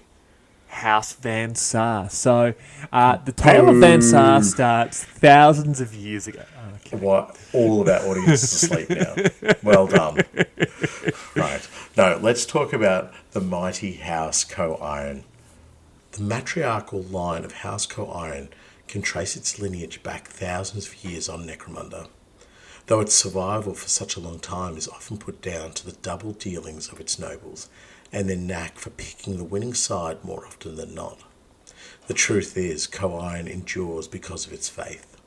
The devout matriarchs of the noble house have always enjoyed close ties with the Minotaurum on Necromunda and dominate the upper levels of Hive Temenos.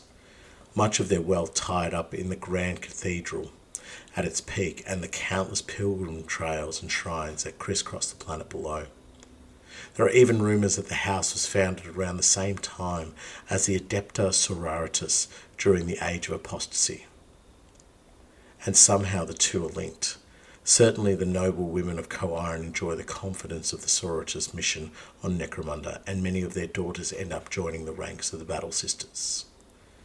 So we're talking about a house that is elbow deep in with a military arm of the Imperium. And not like I almost feel like House Grime is like this bumbling association with the Astra Militarum. You know what I mean? Like there's too much going on with them. But the House Co-Iron and their association with the Sisters of Battle is ridiculous. Like, you know, you're sending off daughters off to the sisters. Now, this is questioning the faith of those sisters. How much of their loyalty to the house is gone? Do you know what I mean? How much loyalty is still remains? I would guess you would have to say it's almost like this is probably something you haven't seen because it's a brilliant movie. The Departed. Well, ironically, I haven't seen. You haven't Departed. seen The Departed. You need to watch The Departed. I'm not big on rewatching movies. I'll watch something once and I'm like, oh yeah, cool. I don't really need to see it again. I've watched The Departed multiple times. Brilliant, absolutely phenomenal movie. But anyway, they have, and I'm going to butcher it because that's just who I am. They have members who join the police force who already have organised crime links. And so they'll spend years and years and years embedded within the police force, working their way up and so forth. But at the end of the day, they are fully invested with their organised crime families. You know what I mean? Yeah. So they turn on their police brothers. Like they mean absolutely nothing to them. They're just like, yes, you're just a person I come to work with. You're not the family and the reason why I'm here. And so I feel like potentially you have the potential for House Co-Iron Sisters of Battle to just be like, well, we're not going to turn on the house ever. And if you ever go knocking on the door of House Co-Iron to prove something, and I'm trying to remember the name of the sororitas house on I can tell you, it is the Order of the Bloody Rose. Bloody Rose, that's right. Yep. You know what? It was in the back of my head. I was actually really reading about it the other day. And apparently they're not supposed to be there, though. I saw that. Necromunda is in the area of a different sisterhood, but for some reason, the Bloody Rose are on Necromunda. It's yeah. It's confusing. I don't know. I've been reading a lot about Sisters of Battle recently. I don't know why. I'm just I just started reading about Sisters of Battle, and I'm like, Sisters of Battle are awesome. Actually, I've been doing the same because it's an area of 40k that I don't have much knowledge on, and it's inspired me to build an army. But that's a chat for the hobby diary. Oh, yes, another time. But I don't know I'm already bringing up conflict straight away in our discussion about House Kawaii. We're not even talking about the house, but just small elements who are associated with the sisters. But how many of those who would say, okay, the Order of the Bloody Rose is starting to kick down doors that are relevant to House Kawaii? They may not be a direct relation to, but where do we step in? How do we step in? You know what I mean? We have a canoness who it clearly is a member of the house. Does she come in and sway her authority and just go, no. You don't go knocking there. You back right off because... Absolutely not. You think they're more dedicated to the sisters? They are 150% dedicated to their order, their faith, and their emperor. Not in that order. It goes their emperor, then their order, then their faith, then their order. Everything else is an afterthought. I believe that House Kawaii would use this as a way to say, look at how loyal we are. Look at how pious we are. How many sisters of the Order of the Bloody Rose have the surname of Kawaii? How many sisters, how many of the Seraphim, how many of the canonesses? Canonese? The Canonese. I think it's pronounced cannolis, yeah. How many of the cannolis are members of our house or daughters of our house? Or how many priests do we have in the ecclesiarchy that are Father Kawaii, Deacon Kawaii? You know, they would be using this as a way to prove that they hold the Emperor and the Imperium much higher than any other house. They would be using this as protection because of the ties that they have with the ecclesiarchy and the Sisters of Battle, the Sororitas. If one of the Lords of Kawaii wandered on over to I believe it's a priory on... priory, yes. I call it a sister house. But I think the sister house, I think of it like a really religious frat house. That's exactly what I was going to say. It's like, instead of making them dress as a hot dog and throwing beers at them, they literally just hand her an eviscerator and be like, go kill 100 mutants and you can join the club. But no, so I believe that I think it's a convent. Convent is the word. They could go to the convent and say, hey, we are going into a new dome and we would love to have an escort of battle sisters because we look to expand, reclaim this territory for the Emperor and House Kawaii. And the Sisters of Battle go, absolutely, you're loyal to us. In fact, we can give you a squad of your daughters who are now his daughters. Oh, thank you very much. Shush, quiet your face. Gang idea, right? Okay. Do you know the kill team? The kill team novitiates is exactly what I thought straight away. Oh my lord, this is exactly it. These are perfect in Necromunda. You run them as an Escher gang. Escher gang that has been seconded from the order, right?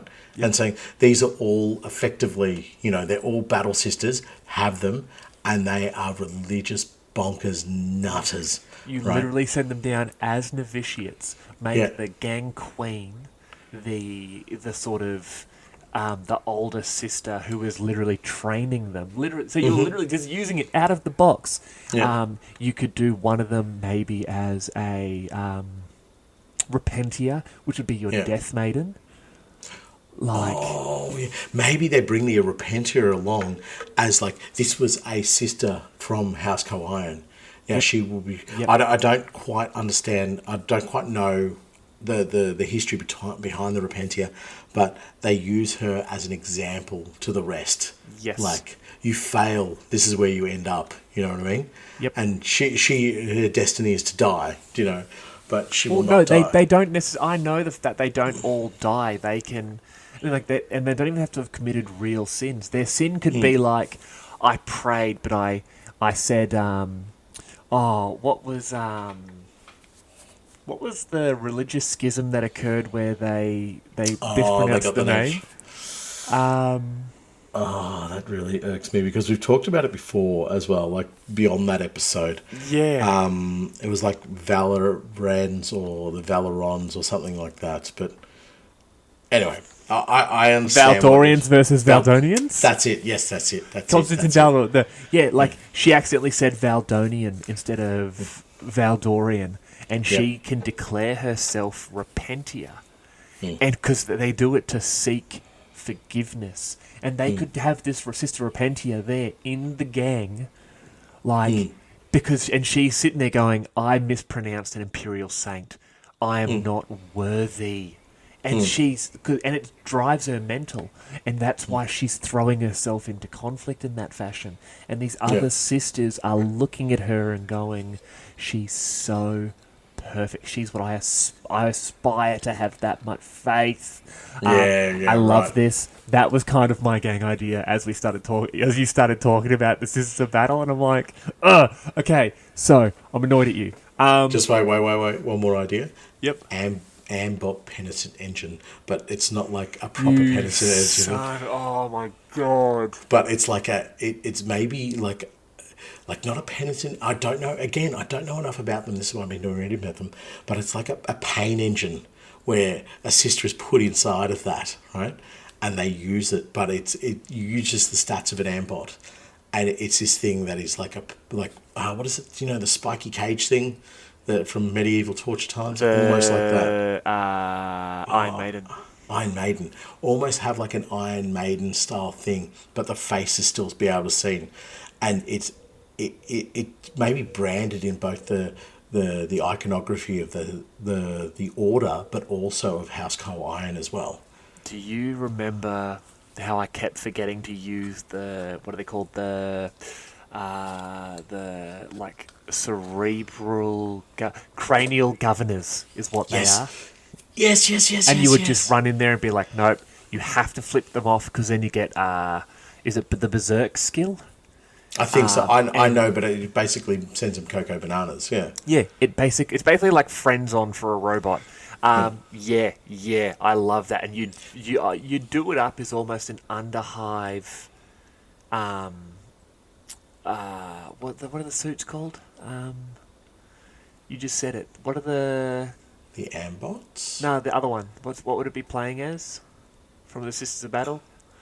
Penitent engine. Penitent engine. Yeah, that's what I'm saying. As the Underhive version of a penitent engine. The Underhive version of penitent engine. I love it. I love it. It would be nuts. And go out of your way to put melter guns in your teams and multi-melters if you can and so forth. You know, take these weapons that normally you go, oh my God, this is overkill. We don't do this. But these are Sisters of Battle from House Kawaiian. You know what I mean? Yeah, I see everyone who can have it has a chain weapon of some description. Flamers, melter guns. You could run them in House Cawdor as well. You know what I mean? Like you could sort of, yes. Either could you could run them as, but yeah, run them as a redemptionist gang. Oh wow, yeah, just like because then you've got the acts of faith, the prayers. Yeah. I and like because this game. Cawdor gangs are segregated by gender. Yes, well, except some are. for 99.9% of them. Yeah. It would make sense that you'd have all of these women, but then you could have a preacher with them. Yeah. Who's literally been sent from the ecclesiarchy. You ally that in with a House Kawaiian delegate. Oh, my dude. Oh, yes. As a delegation, do you know who would be so cool to use? The preacher standard bearer from Minsker Linz. Minsker Linz? Minsker Lesk?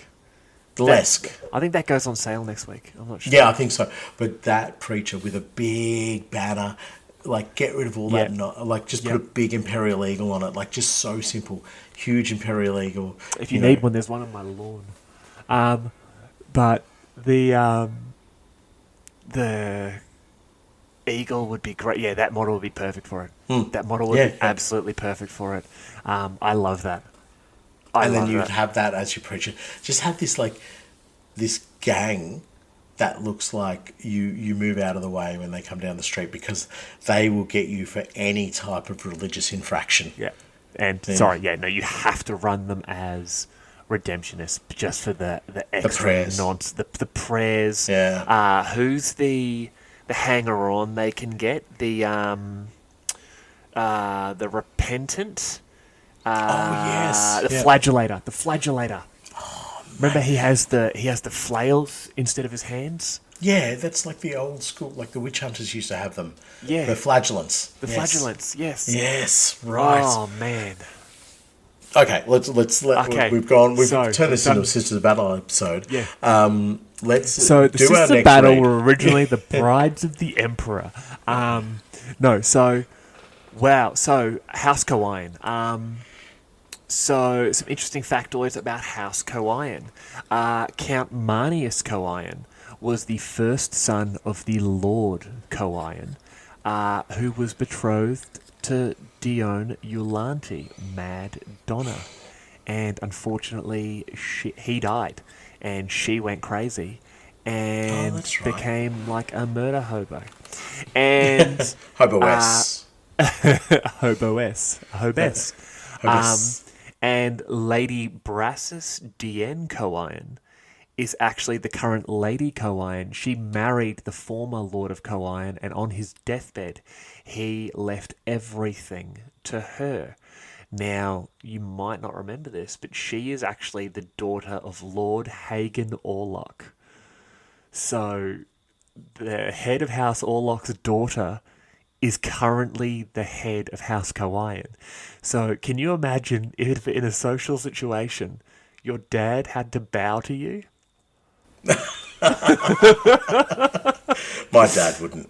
He'd go like to a half bow and then just punch me straight in the nuts. Oh, my dad would just be like, "You want a shot at the title?" Yeah. Like, no, sir. No, I do not. No. Or your guards standing around you going, "Oh, you all right? Oh, don't worry about him." Yeah, that's right, boy. That's my Kiwi accent. That's what he say to you. That's really good. All right, let's get into our next read, because that's going to flesh out a little bit more what we're going to talk about. Yes. Now, with such close associations to the Imperial Creed, it is little wonder that Clan Cawdor has found a sponsor in House Kawaiian. And though the roots of the redemption do not dig deep into the families of the noble houses, its members recognise the importance of the faithful in the lower reaches of the hive and support the spread of the redemption to the godless places of the toxic world. House Cawdor is also an excellent source of soldiers for the armies of Kawaiian, or as tithe warriors for the Frateris militia, sent to the Ministorum in their tens of thousands to gain favour with the local ecclesiarchs. This is what I was talking about before.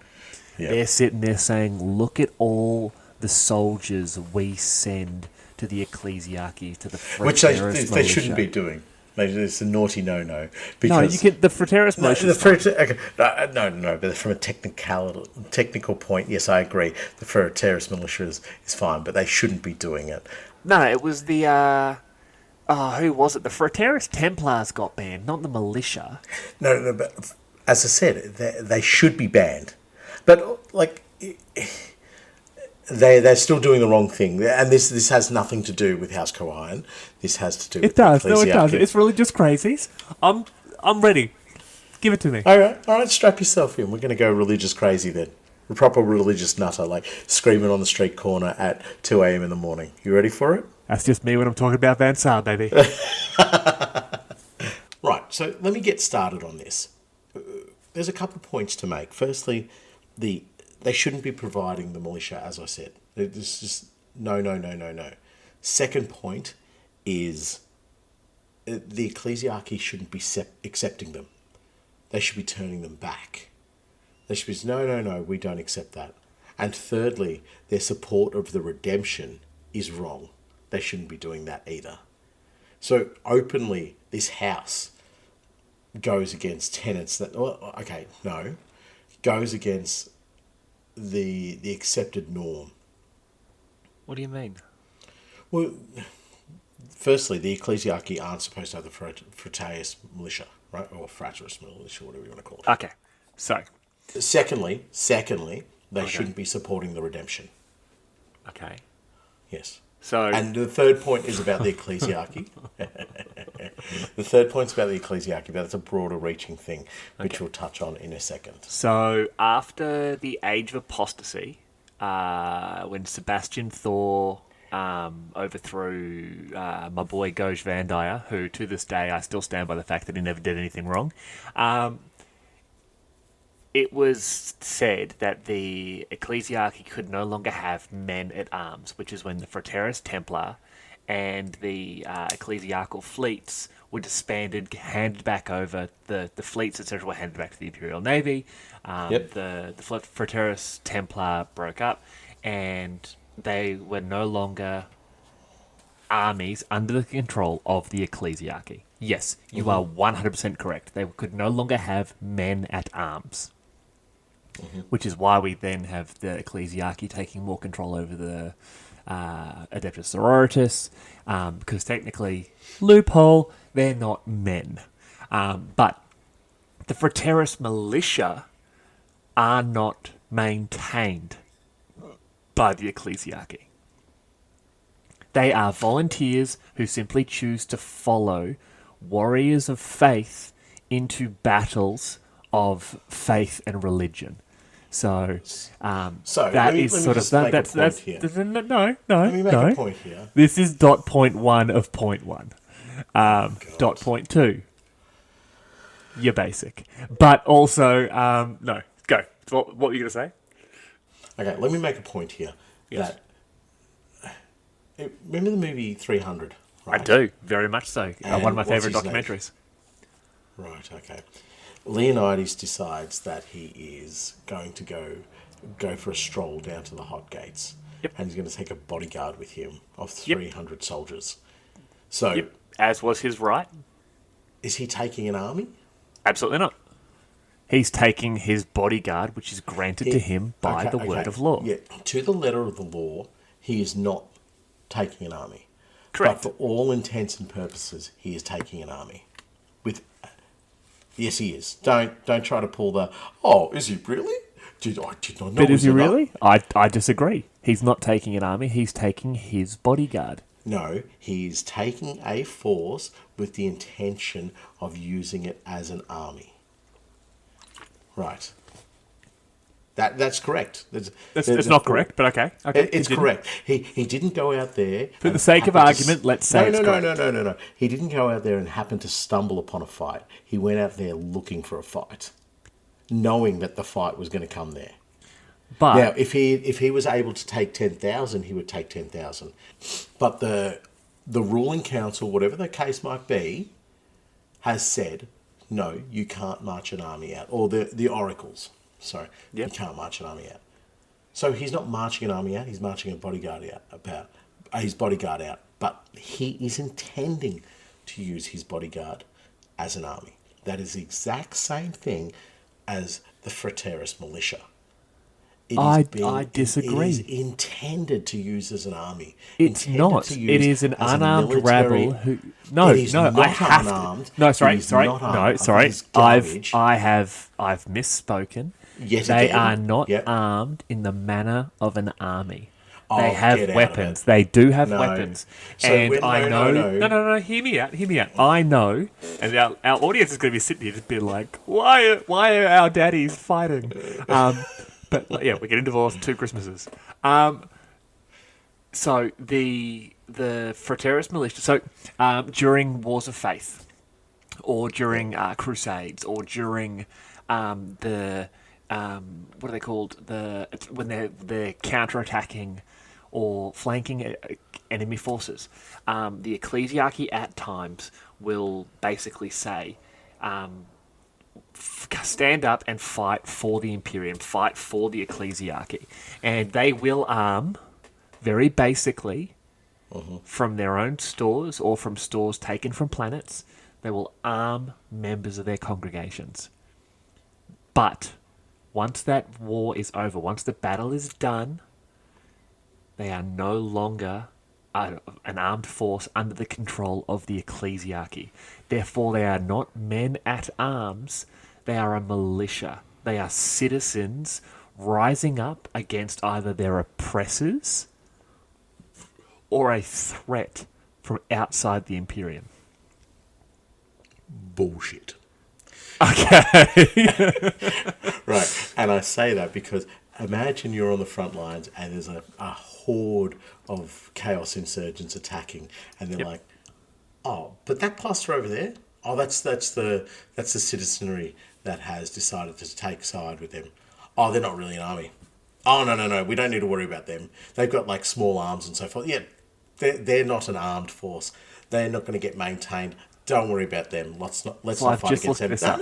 No. I've just looked this up. The decree passive in the name of his infinite wisdom and by his immortal authority, we, the High Lords of Terra, do hereby decree the Ecclesiarchy forbidden to gather, train, promote, sustain, or in any way command any force of men under arms. Alright? So, if this militia is only formed in moments of dire need, they are not gathered. They are already members of the Ecclesiarchy. I want to read you something just very particular. You might have... It's going to sound really familiar because you might have read this earlier. House Cawdor is also an excellent source of soldiers for the armies of House Coiron, or as tithe warriors for the Frateus militia, sent to the Minotaurum in their tens of thousands. Yep. Oh, so what's happening with these bodies of tens of thousands? They're just gathering for prayer until they need to be armed. That's not the Ecclesiarchy tithing warriors, though. That is House Coiron. This is tithing talk. soldiers. No. This is that is House Sustained. No, I what object. you're doing... Continuation. You I've can't watched a lot handle of the Suits. truth. I can make a lot of lawyer noises. But no, I disagree. I understand where you're coming from, sorry, and we're I not talking agree about House entirely. They should not have a standing military force. But militias are not standing militaries. Militias are there to fight when the military itself is unable to. For the intents and purposes of what their function is, they are using them as a proxy militia. Okay. So on point one, let's agree to disagree then. What was your second point? You're stupid. Let's agree on that one. But no, okay. I understand where you're coming from, but I personally disagree because I don't see the militia to be a set military. Like the Frateris Templar were a full-blown, effectively crusader force. They were effectively the army. They had their own fleets. They had their own vehicles. I get that. And the Ecclesiarchy would have ships to transport these individuals. Right? No. That's what I'm saying. I believe they would be using missionary vessels, repurposed troop transports. Sorry, repurposed as troop transports. Yes, under the dominion of the Ecclesiarchy. That's what I'm trying to say. Everything's under the dominion of the Ecclesiarchy. No, it's not. Don't. Of course it is. No. Because the Imperial Navy is not. The Imperial Absolutely, Navy is they not. are. They still, No, to a degree, fall under the Ecclesiarchy. Would be a member of the Ecclesiarchy on every single Imperial vessel. They are a representative. They are not in any way, shape, or form guiding what the Navy is doing. What I'm saying is when they're transporting this Frateris militia, the representatives of the Ecclesiarchy on those ships are as good as commanders. They are the ones saying, we are going here. We need our militia forces here. This is a proxy army. That's what I'm saying. And this is where I'm saying House Coiron break the rules because they are providing tens of thousands to gain favour with the Ecclesiarchy. So then are the Inquisition breaking the rules when the Ordos Hereticus gets these fanatical zealots of the ecclesiarchy to follow them into battle? No, because they are not in command. It's the Inquisition in command. Yes, but the Ordos Hereticus, who have such incredibly close ties to the ecclesiarchy, the witch hunters, who are typically trained not only by the Inquisition but also the ecclesiarchy, would they not be breaking the rules, taking zealots from the militias into their command and commanding them in wars against the enemies of mankind? So, yes okay. or no? No, yes or no? So you're saying no, they're not breaking the rules? What are you going to get all Sith on me? Absolutes, yes or no? No, that is a grey area. You're talking about individuals and potential. Oh no, I'm talking about any member. I'm talking about any member of the Ordos I'm talking about Hereticus. army size. I'm talking about tens of thousands, able to make a meaningful impact upon a battlefield, not just an individual soldier. This has been an interesting end to the podcast, I guess. Yeah. Yeah. Why don't you just jump into that next route? What was the third point? That was the third point. A third point, actually, I think, is where we sign off and never do a podcast ever again together. Yeah. Like, this has been an episode. I think we've been arguing about the ecclesiarchy and Fraterus Militia for about a week now. And do you know what? Do you know what? I thought we would argue more about whether it had to do with ties or bow ties in regard to house tie. But we didn't. We never even brought that up. Bow tie is actually a sub-house of house tie. Oh, they're the ones who use the boats, but they They're just seen as smarter, but they're much less formal. Yeah, and they're a little bit quirky as well. They are a little bit quirky. Yeah. Anyway, so I will say that you're wrong, but I accept that you're wrong. Okay. That's the agreement we can come to. I'm happy for you to be wrong. Okay. Right, my second point, supporting the redemption. Yeah, no, see, I disagree with you entirely there. The redemption is a genuine facet, and I would love for us to do an episode on the actual imperial religion, because I think we talked about this during the Quarter episode. I think we might have talked about this a couple of times. Like the imperial cult. Yeah? The imperial cult itself, like the evolution of it, from... Then, I mentioned this last time, then we get to talk about the Great One. The true essence of the Imperium. Lorgar. I was going to say Goj Vandire, the guy who started the Age of Apostasy and, eventually just ruined everything. But yeah, Lorgar won the 40,000. He did. He did. He won the whole lot. But no, the redemption, I believe, is simply a more militaristic version of the regular Imperial cult. And the reason it is so popular, the reason House Kawaiian support it, the reason the ecclesiarchy support it so actively is because there are major elements within the ecclesiarchy itself that realise that peaceful spreading of religion in the 41st millennium does not work, and they need factions like the Redemption to push forward. Now, I like how you say peaceful spreading of religion doesn't work, but then the flip side of that you call just pushing forward. You mean violently pushing forward, yes. Yeah, violently press ganging people into religion. I'm just like, see that hat block that just got torched? Do you want to be like them? Absolutely not. Do you follow the Imperial cult? Should I? Yes. I do then. Absolutely. Yep. Where do I get my stamp? But that's why I think Cawdor and Kawaiian support it so much. Even behind the scenes, like the Thane of Cawdor was actively following it. Yeah, but what I'm saying is that the redemption is outlawed. The redemption is only outlawed on Necromunda because it starts screwing around with the true bad guy of the 41st millennium, capitalism. Yes, I know, but that's what we're talking about here. We're talking about House Kawaiian and their support basically an outlawed religious sect. I think they would be supporting it off-world. I think they would be wanting it to spread more off-world.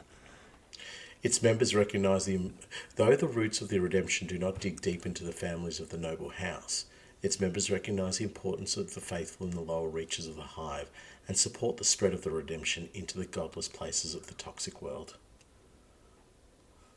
Other toxic world? The godless places of the toxic world could also be like space docks and the Eye of Selene. They are very godless. I will give They you are that. very godless. No, but like I think they would also want it to push. So, okay, you're absolutely right. I've pushed too far. I've redemptioned my way into a different argument. So I think House Kawain would support the spreading of the redemption on Necromunda versus more peaceful versions of the Imperial cult because the less enemies that there are that are alive, the less resistance you are going to have. And if you have a population that is almost completely of the faithful, it's going to be easier for a new leader of the faithful to be a member of House Kawain. And we saw this obviously during the Vaults of Temenos with the Prophet and sort of the spread there. But unfortunately, because he was cuckoo bananas, you had those truly righteous brothers and sisters of the Redemption and House Cawdor and the faithful in general who turned against him and who turned against his crusade. Whereas House Kawain, I think, pre-Aranthian succession, would have been pushing for the redemption to spread to Necromunda a lot harder than a lot of other houses because if everyone sees House Kawain as the religious house, if you have more religious people, it's going to make it easier for them to overthrow Helmore. So, look, I mean, I guess what I'm trying to say here is that House Kawain do naughty, underhanded stuff all the time, right? In my opinion, we'll call it that, because I know how you sit with it. But I think it's the reason why they're able to keep themselves in power for such a long time. You know, they have the leverage of a religion, and they have the leverage of being able to label or create somebody as a traitor. So then they're able to go, okay, you know, we can use that against you, but we can also, more importantly, do things that are a little bit less than above board, all under the guise of religious forward momentum, we'll call it, you know. And so who's going to knock them back? I mean, you look at, and I'm bastardizing history a bit here, but you look at, you know, the church back in the day. People aren't going to step against the church unless they've got the right amount of power or the right amount of influence to be able to do it. That's the same with the imperial cult. They're not going to push back against, you know, the cult house, for use of a better term, because they're going to say, well, we can't press against them because they have so many fanatic followers who aren't going to look at the truth. They're going to look at what their leaders are saying, and that is all they need to hear. So, for me, like, don't get me wrong, I've got no problem with House Kawain, but they're clearly naughty no good nicks. Okay. I disagree. I can't imagine anyone in the Imperium of Man ever using the concept of faith, you know, for bad. But yeah, I guess we're just going to have to agree to disagree. Maybe one of us is acting a little bit naive. Maybe one of us is acting just a little bit angry towards a faith that he seems to enjoy so much, especially for someone who seems to hate mutants and Xenos and abhumans as much as you do. They corrupt the faith. They don't practice it purely, and neither do the ecclesiarchy. The true faith that Lorga laid out. They don't practice correctly. Okay.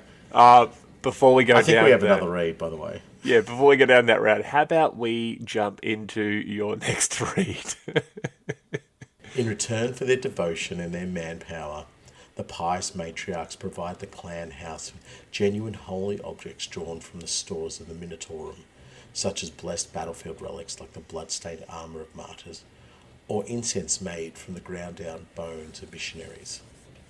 Sometimes these rare and wondrous items might even find their way into the hands of a Cawdor gang, where they are treasured beyond words and drive the faithful into even greater heights of divine rapture. That's I've got no problems with that praising of holy icons and relics. That's go for your life, lads. That's what's going to get you through from Monday to Friday. Working 9 to 5. Here's an idea. Here's an idea. What if one of those relics that House Kawaiian handed over to Cawdor was, I don't know, a blessed bolter? And that gets handed to a Cawdor gang who immediately start to venerate it and form their gang around this idea. Mm-hmm. And, they take it back to their hideout, which attracts more followers and more gang members. And the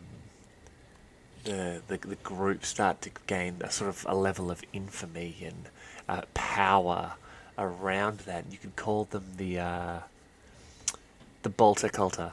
I really like this. I really like this, where they venerate the Holy Bolter. And, I think their actual term is the religion of Ratatata. The Ratatata-tata-tat. Ratatata-tata-tat. No, so you've been at one of their choir meetings. Okay, fair enough. That's with the Emperor, you're going to get that. So these little trinkets and icons and so forth, I have zero issue with. I think that's great. I can imagine it's this sort of trickle down. It's basically Ronald Reagan just being so super stoked because it's trickle down economics, but of relics, where the ecclesiarchy are like, oh, what are we going to do with all this crap? I know. Let's send it to House Kawaiian. And they send it. It's like, this is the holy armour of Sister Josephine. Look, she stood up against 1,000 heretic Astartes in this armour and was finally fallen after winning the crusade for the Imperium. And they're like, this is amazing. It's actually just like a mannequin dummy that someone accidentally stabbed with like a hot poker. And they're like, this is just rubbish, get rid of it. And then Kawaiian... Yeah, then Kawaiian hand it to Cawdor, who put it in the middle of their temple, and it just like, this is the sister, Sister Josephine of the Holy Order of Emperor Sanguine, and I just think it would be very cool for them to be able to do that. Oh, and I totally believe that's exactly what would happen. They would find something, attach some mediocre or nonsense sort of...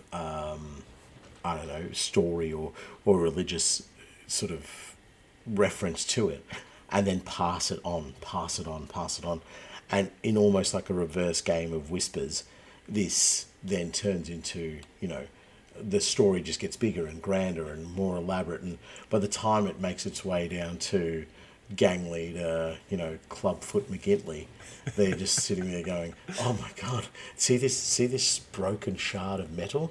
That was part of the Cobra Destroyer that flew into the heretic Astartes main battlecruiser and managed to destroy it. Hold on, so you're saying that they're taking nonsense and just repeating it enough that their adoring masses accept it as fact and venerate them for it. We've been doing it almost 2 years. But continue. How dare you reveal the secrets of the podcast. No, but what I'm saying is the story might have started off as like, we're pretty sure this shard of armour came off an Astartes who destroyed the gatehead at, Valdor 7 or whatever the case might be. So, Valdon 7. Well, you're wrong. And then that shard of armour eventually becomes part of a Cobra Destroyer. You know what I mean? So we know this definitely made it through the atmosphere and landed on the planet, and because it had a particular, metal signature or whatever the case might be. So yes, this would happen, and we know it happens in Temenos as well. There's the story from the Oranthian succession where they were selling trinkets that didn't actually work. And one of the Escher leaders, I think she was killed or something while using it as a form of protection. So the Escher go around and just stomp the face of these peddlers. But this is like weaponized peddling in the Yes. sense that Co-Iron are doing it, and they're saying, here, you have this and you have this. And again, this is that falsehood of favours that they do, where they're saying, remember all those trinkets and things that we gave you? Remember those? We never gave you riches, and yes, we never gave you weapons and so forth, but we gave you religious artifacts that are incalculable in value. You know what I mean? So therefore you owe us. And I'm like, oh, of course, it's a religious icon, we owe you. But it's probably just, an Ogren shin guard that he lost and he's still yearning for. He's not dead, he's sad.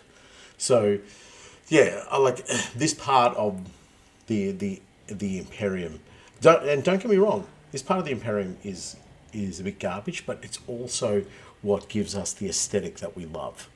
The trinkets, the iconography, the nonsense hanging off our miniatures in the artwork, all that stuff that just makes it feel like it's a future of the asylum gates being opened. Yeah. And every religious nutter is patted on the back for being an absolute Fruit Loop for the Emperor. And that's what I say, the aesthetic is beautiful. Yeah. Well, one man's religious and another man's, true believer. But Exactly that. Yeah. speaking of true believers, why don't we have a look at the House Co-Iron Ministorum delegation?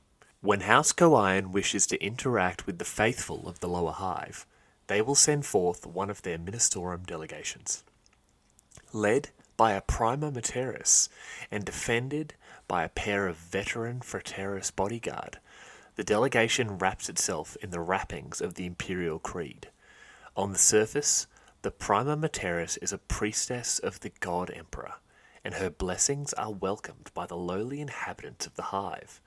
Clan Cawdor especially flock to the outstretched hand of the Materis, her touch akin to the grace of the God Emperor for such unworthy souls. So, this is what I'm talking about. This is where you and me, I think, are going to have another little noggin bump. I love the fact that these are veteran Frateris bodyguard. These two, heavies with the chain axes and that sort of thing, in my mind, are veterans of Wars of Faith as Frateris militia. They've gone out, they've fought, they've come back. They've fought righteously in the name of the Emperor and the Ecclesiarchy, but also for House Co-Iron. So they've gone there. This is something I wanted to say before.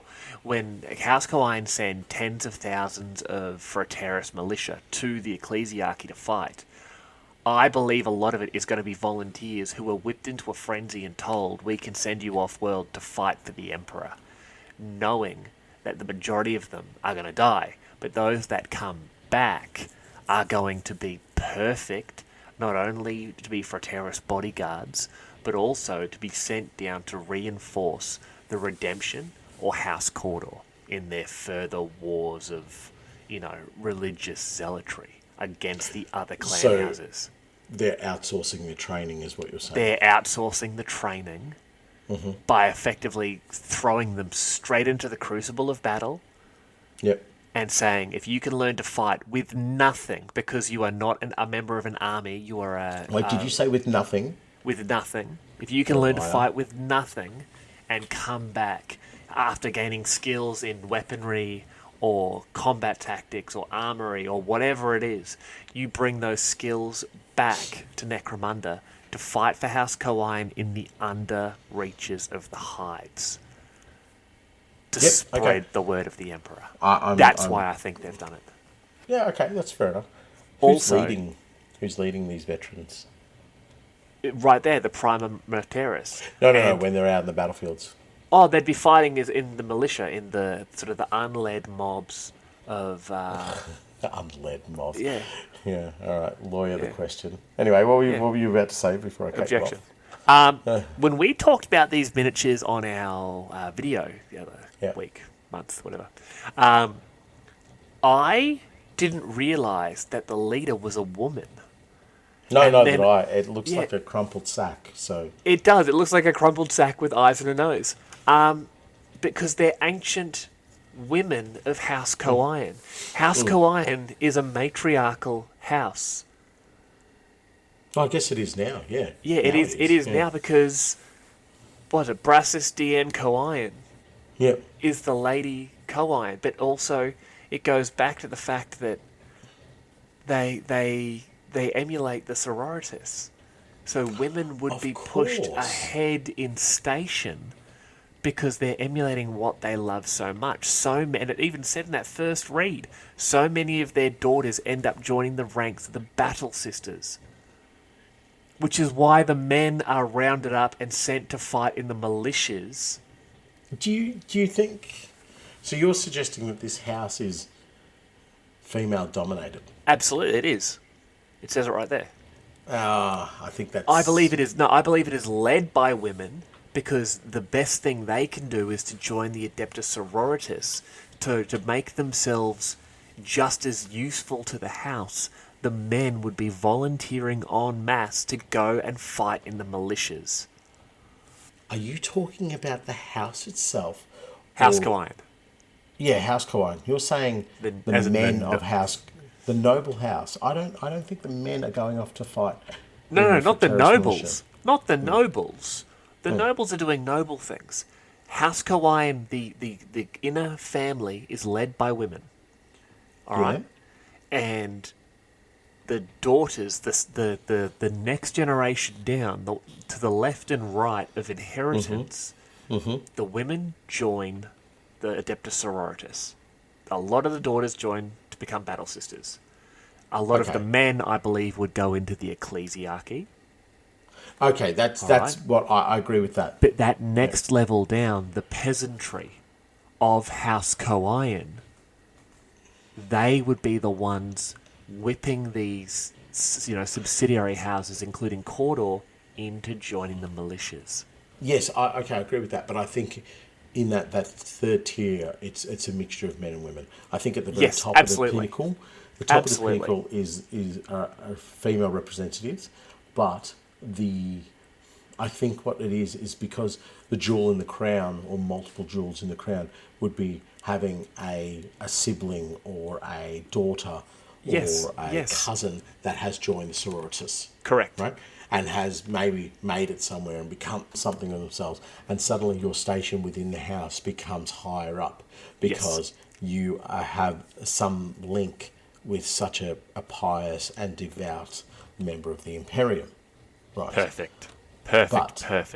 And the reason I give it out, the reason why I say it like that is the key thing here is that the men don't have that avenue.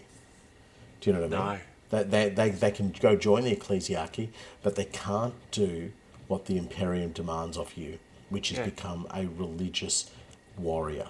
Correct. Like the guard doesn't have, specific religious troops, specific devotees. They would definitely have them scattered all throughout regiments and across, but they don't have specific troops. There's no, this is the...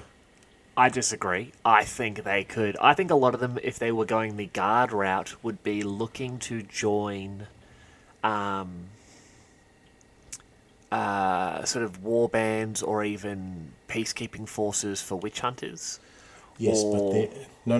Well, you misunderstand what I'm saying. They are not recognised in the same sort of eye that the sororitas are, which is you are not only a warrior of the Emperor, but you're a religious devotee of the Emperor. When you join the guard, even in the noble ranks and so forth, it may be known that you are incredibly devout and religious, but ultimately you're just a soldier for the Emperor.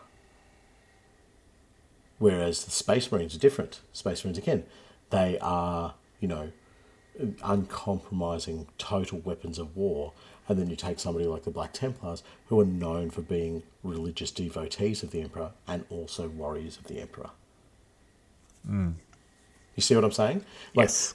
As an overall... I totally get what you're saying, that they would align and attach themselves with regiments and units and so forth that are going to be on that level of, religious nutterism. But the thing about it is that on paper, they're just ex-officer leading ex-regiment. Yeah. Yeah. Whereas the Sister of Battle is, religious devotee, bloody Sister Megan, leading religious devotee crazy squad Alpha 623 or whatever, went and cleared out and defended the shrine of X, Y, and Z. Well, it's interesting in regards to all of this, sort of looking at the rules thing. One of the drawbacks for working with House Coion is called Tithe to the Frateris Militia. Now, This is exactly what I'm talking about. during the pre-battle How dare you. sequence, before the select crew step, randomly select one of the gang's gangers or juves. And they've just been tied to the Frateris Militia by House Coion and must immediately roll on the lasting injury table, counting the result of a critical injury as memorable death. But if the fighter survives, they gain D6 XP. If they went into recovery, they must miss the battle as normal. And if the fighter is killed, House Coion will compensate the gang with credits equal to the deceased fighter's cost. Okay, you're starting to sway me a little bit with your argument. But yeah, no, it is also cool that the one of the benefits is when you're allied with House Coion, you choose one weapon or type of armor to be carried by or worn by the gang's leader. This item is now blessed. And once per battle, the fighter may re-roll a single fail hit roll or save. That's cool. That's Yeah. awesome. That's that fake religious icon. They become orcish in a way. That my They do belief become in this. orcish in a way. But it's just, I can just imagine, like, this House Coion priest comes along and it's like, yep, and I bless this in the name of the Emperor, praise be upon his name for the neighbour.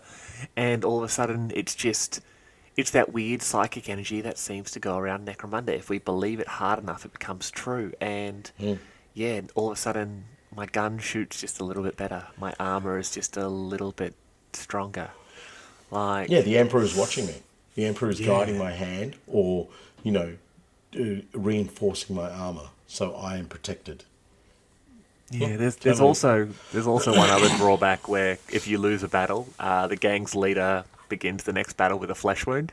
I can just imagine because someone from House Coion either forces you to flog yourself, redemptionist style, Yeah, or you are flogged by one of those Frateris No, militia. I see it as like from the Hunger Games, the first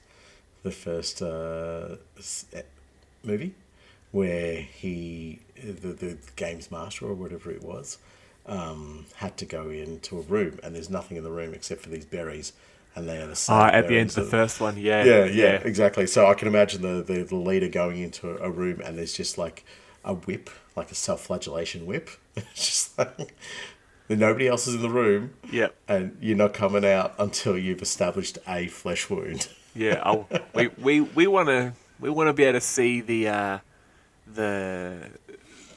forgiveness dripping out of your back, there, Chief. Yeah. We want to see your piety running down your back. Yeah. Right. So we've got one last one more bit about read, read two. Yeah. Let's get into it. Behind the ritual and prayer, the Prima Martyris is very much an agent of House Coion and enforces its will within the lower reaches of the Hive City. Gangs and gang leaders, especially those of House Cawdor, are manipulated into doing the bidding of the house, while acts of industrial sabotage, expansion, or murder are veiled behind the will of the Most Holy Emperor.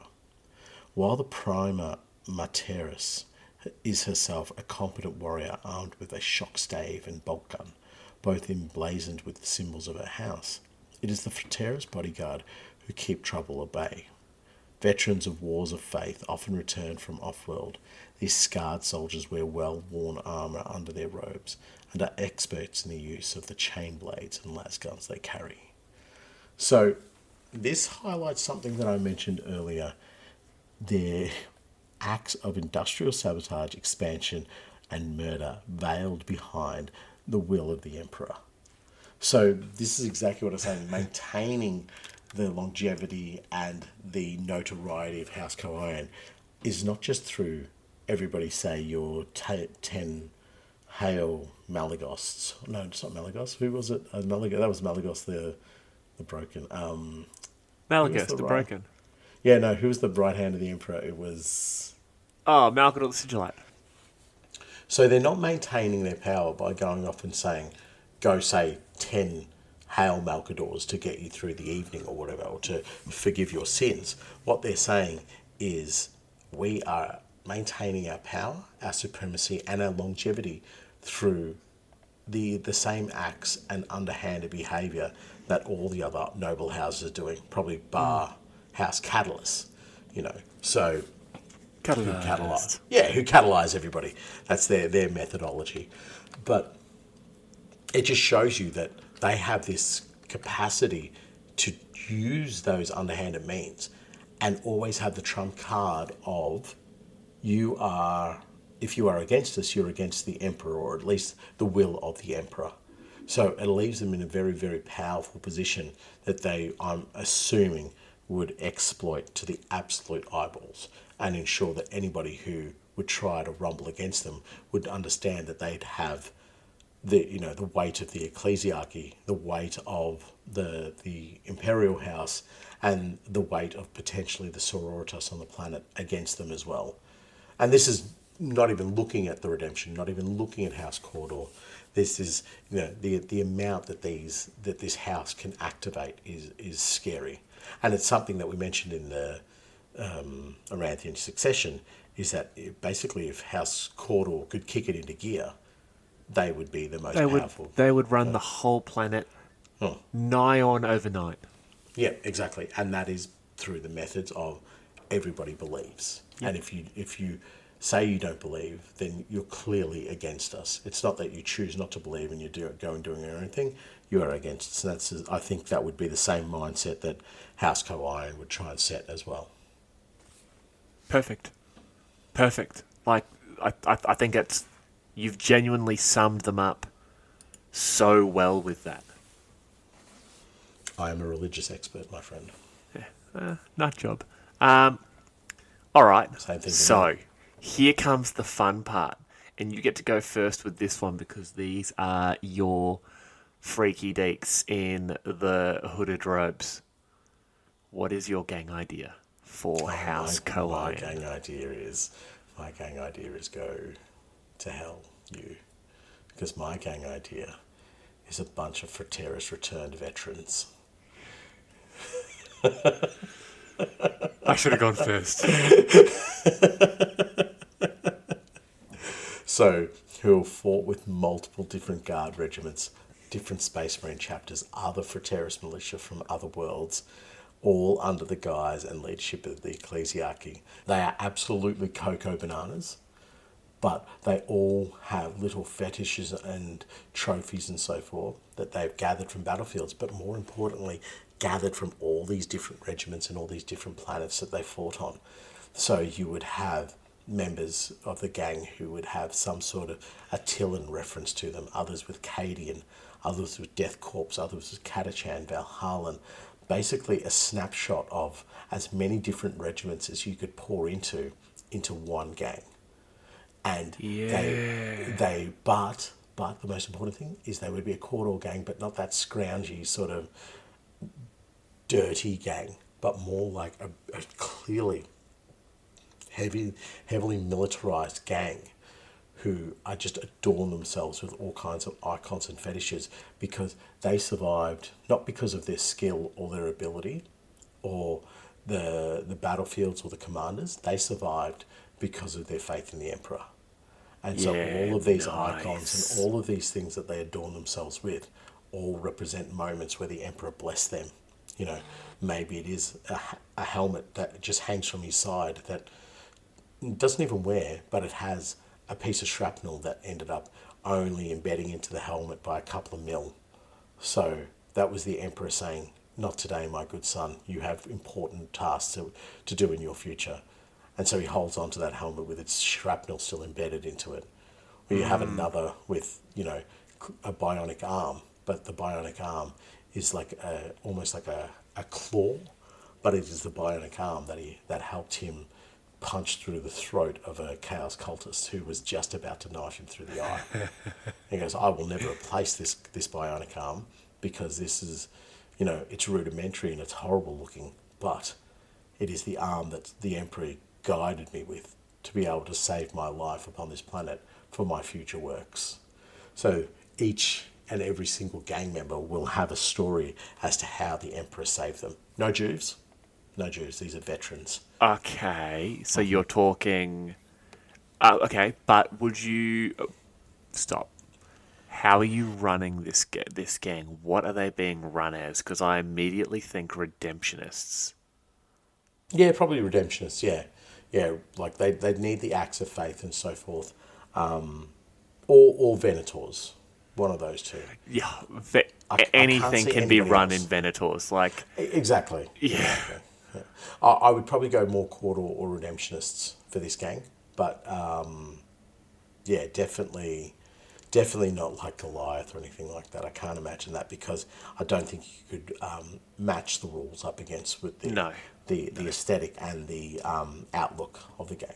The gang needs to be, each member has to tell a story. It's not just about this guy who runs around with a lasgun and another soldier who has a stub pistol and a blade. There's a reason for everything that they do. It's a reason why they were able to make it back to Necromunda and still survive as gangers on the street, with their previous life as for terrorist militia. So they're still fighting and they're still survivors. And it all comes down to their essence and belief that the Emperor is watching them. Okay, that was pretty good. That was pretty good. All right, what have you got then? Um, It's a Cawdor gang, Nathan. no, And they like religion. no. That's So you, I have a gang idea, which is basically a House Kawayan delegation who hunt down religious types that have gone outside of the sort of the set methodology of the ecclesiarchy. This actually started as just me making fun of you because I don't have an idea for a gang here, but I've got one now. No, I would do it very similar to yours. It would be lots of very hardy individuals who have been through the wars of faith for a terrorist militia. Lots of, maybe they've done tours with witch hunters, etc. And they are sent specifically after either redemptionists who have pushed it too far, Cawdor who have strayed from the path, or chaos cults. Yeah, So right. their big thing is they will go into a settlement, they will find the sort of the splinter cults, and they will just ruthless aggression, just put them in, like, wipe out who they can, capture the hierarchy, and then basically like scourge them in the town square in front of everyone and being like, this is why you don't go against the faith. And to make sure you are all doing the right thing, we're gonna leave some of our members in your town, and they're going to be watching all of you. And they're sort of Yeah, setting right. up these sort of recruitment pools all through the Underhive. But I'm going to twist it because one of the members would be a beastman or What? a mutant. One of them would be clearly something that goes against the faith, and that would be the being that they would use to scourge the unfaithful. What? So it would be like, for example, a beastman that would be doing the flogging. So when they capture the gang of this Cawdor ganger that has gone against the teachings of the ecclesiarchy, and they're tied to the pole in the middle of the town square, it would be a beastman who would be flogging them, because this beastman would have been rounded up on a purge of some description, and they're in the mind of the leader of this gang, it is a mutant. It is an abhuman, whatever. They see it as simply unclean. It has purpose for us here. It can die for us in the name of the Emperor. And they're using it to do their evil. Because although they're ordering the beastmen to, let's be honest, commit atrocities against these people, it is the creature that is committing the atrocities, not them. That is glorious, but most importantly, incredibly messed up. They're Yeah. using it, But can you like imagine this group of religious nutters come into your town? They're like, "You're being unfaithful. You're being heretical, right? And we're going to punish you. And to punish you, we're going to use something that you are disgusted by. You're going to Yep. be flogged in front of everyone by a mutant." Yeah, that's vile. It's Yeah, absolutely vile. It's almost like they're using it as like a I don't know. I'm trying to it's like think. it's a terror weapon. Do you know? I'm thinking of like the only thing I can think of is Harry Potter, a Horcrux, where it's like all of our negativity and all of our evilness and all of the things that go against the teachings of the Emperor. We're going to pour through this basement, and that Yeah. basement takes our sin. So it's almost like, and I'm really sort of making this work. I don't know if it does work. It's like a sin eater. So a sin eater was a person who consumes a ritual meal in order to spiritually take on the sins of a deceased person. So this is like the basement's like their sin eater. It's like all the evil that we want to enact against this corridor, you're going to do for us. You will become our sin eater. You know what I mean? You will become the one who bears the burden of this. Because when we kill you, eventually we're going to kill you, of course. We are actually destroying you in the name of the Emperor. We're destroying a mutant. And so all the sin that you Yes. have taken on, we are destroying as well. And we will be justified in what we are doing. And we will be blessed by the Emperor for having destroyed not only a mutant, but also a being so full of sin and evilness. And that is the same sin and evilness they impart upon it. Yep. Yep. This thing is in chains. This thing is haggard, broken. You know, Oh no, this basement, I picture it as this huge, powerful, terrifying thing. Like this is it at every meal it eats, it consumes flesh, and it is it's this monster because they use it, and then in combat against other gangs, it's a battering ram. It immediately goes for the biggest, baddest member of the opposite gang, and it brutalizes them to death.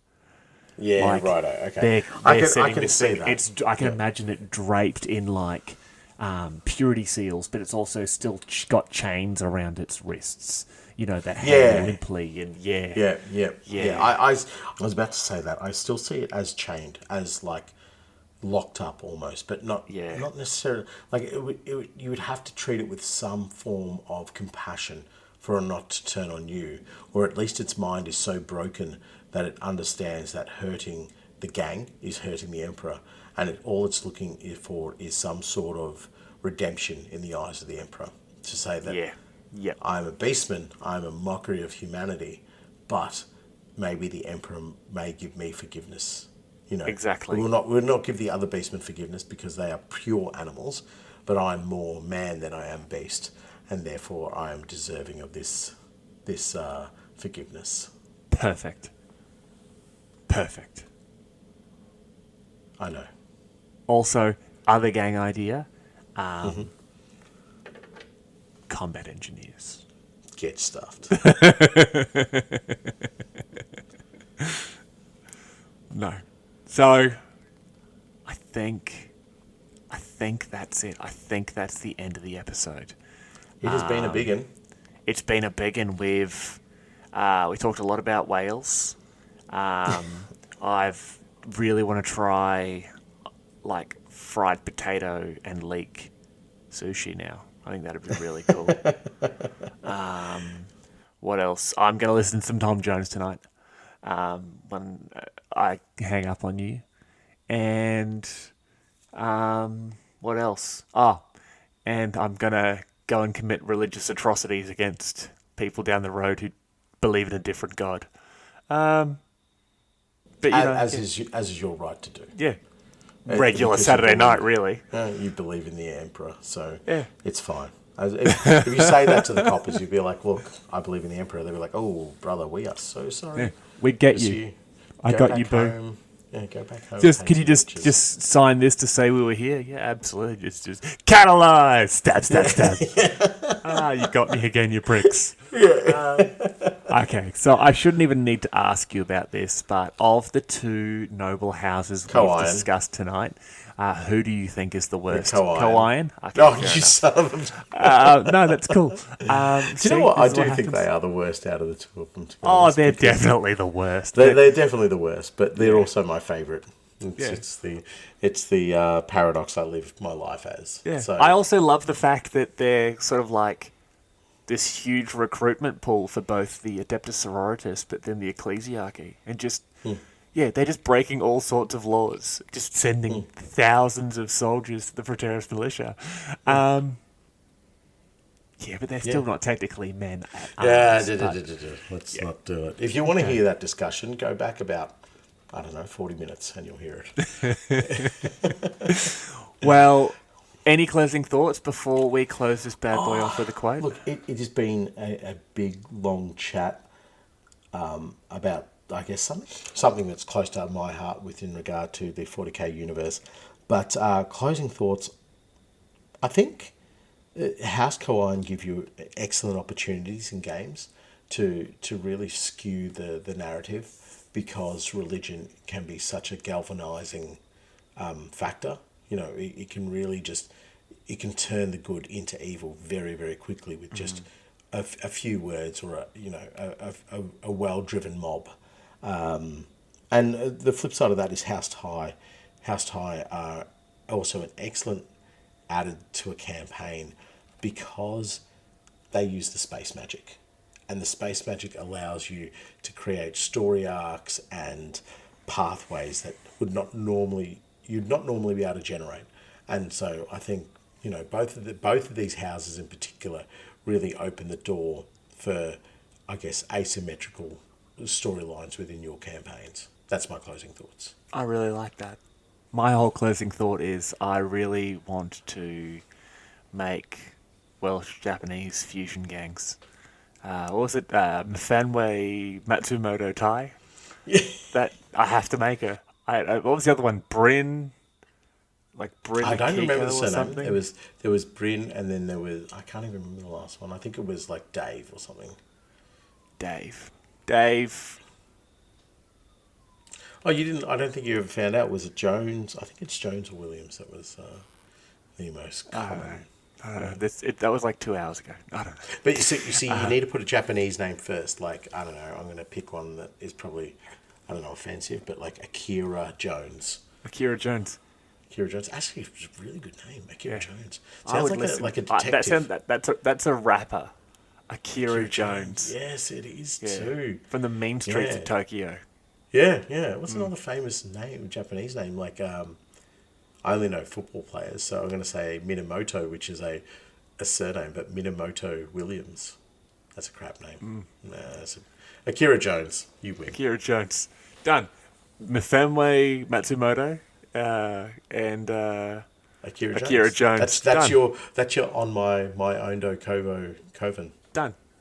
Perfect. I don't even know. So I have a quote here, and it's very close to what you were saying about the darkness of the galaxy and sort of what we really need to keep us going throughout it. When it was over, when the blood had dried and the fires had died down, then we found we were the same as we had always been, small and terrified human beings, with only the light of the Emperor to see by in this dark galaxy of sin.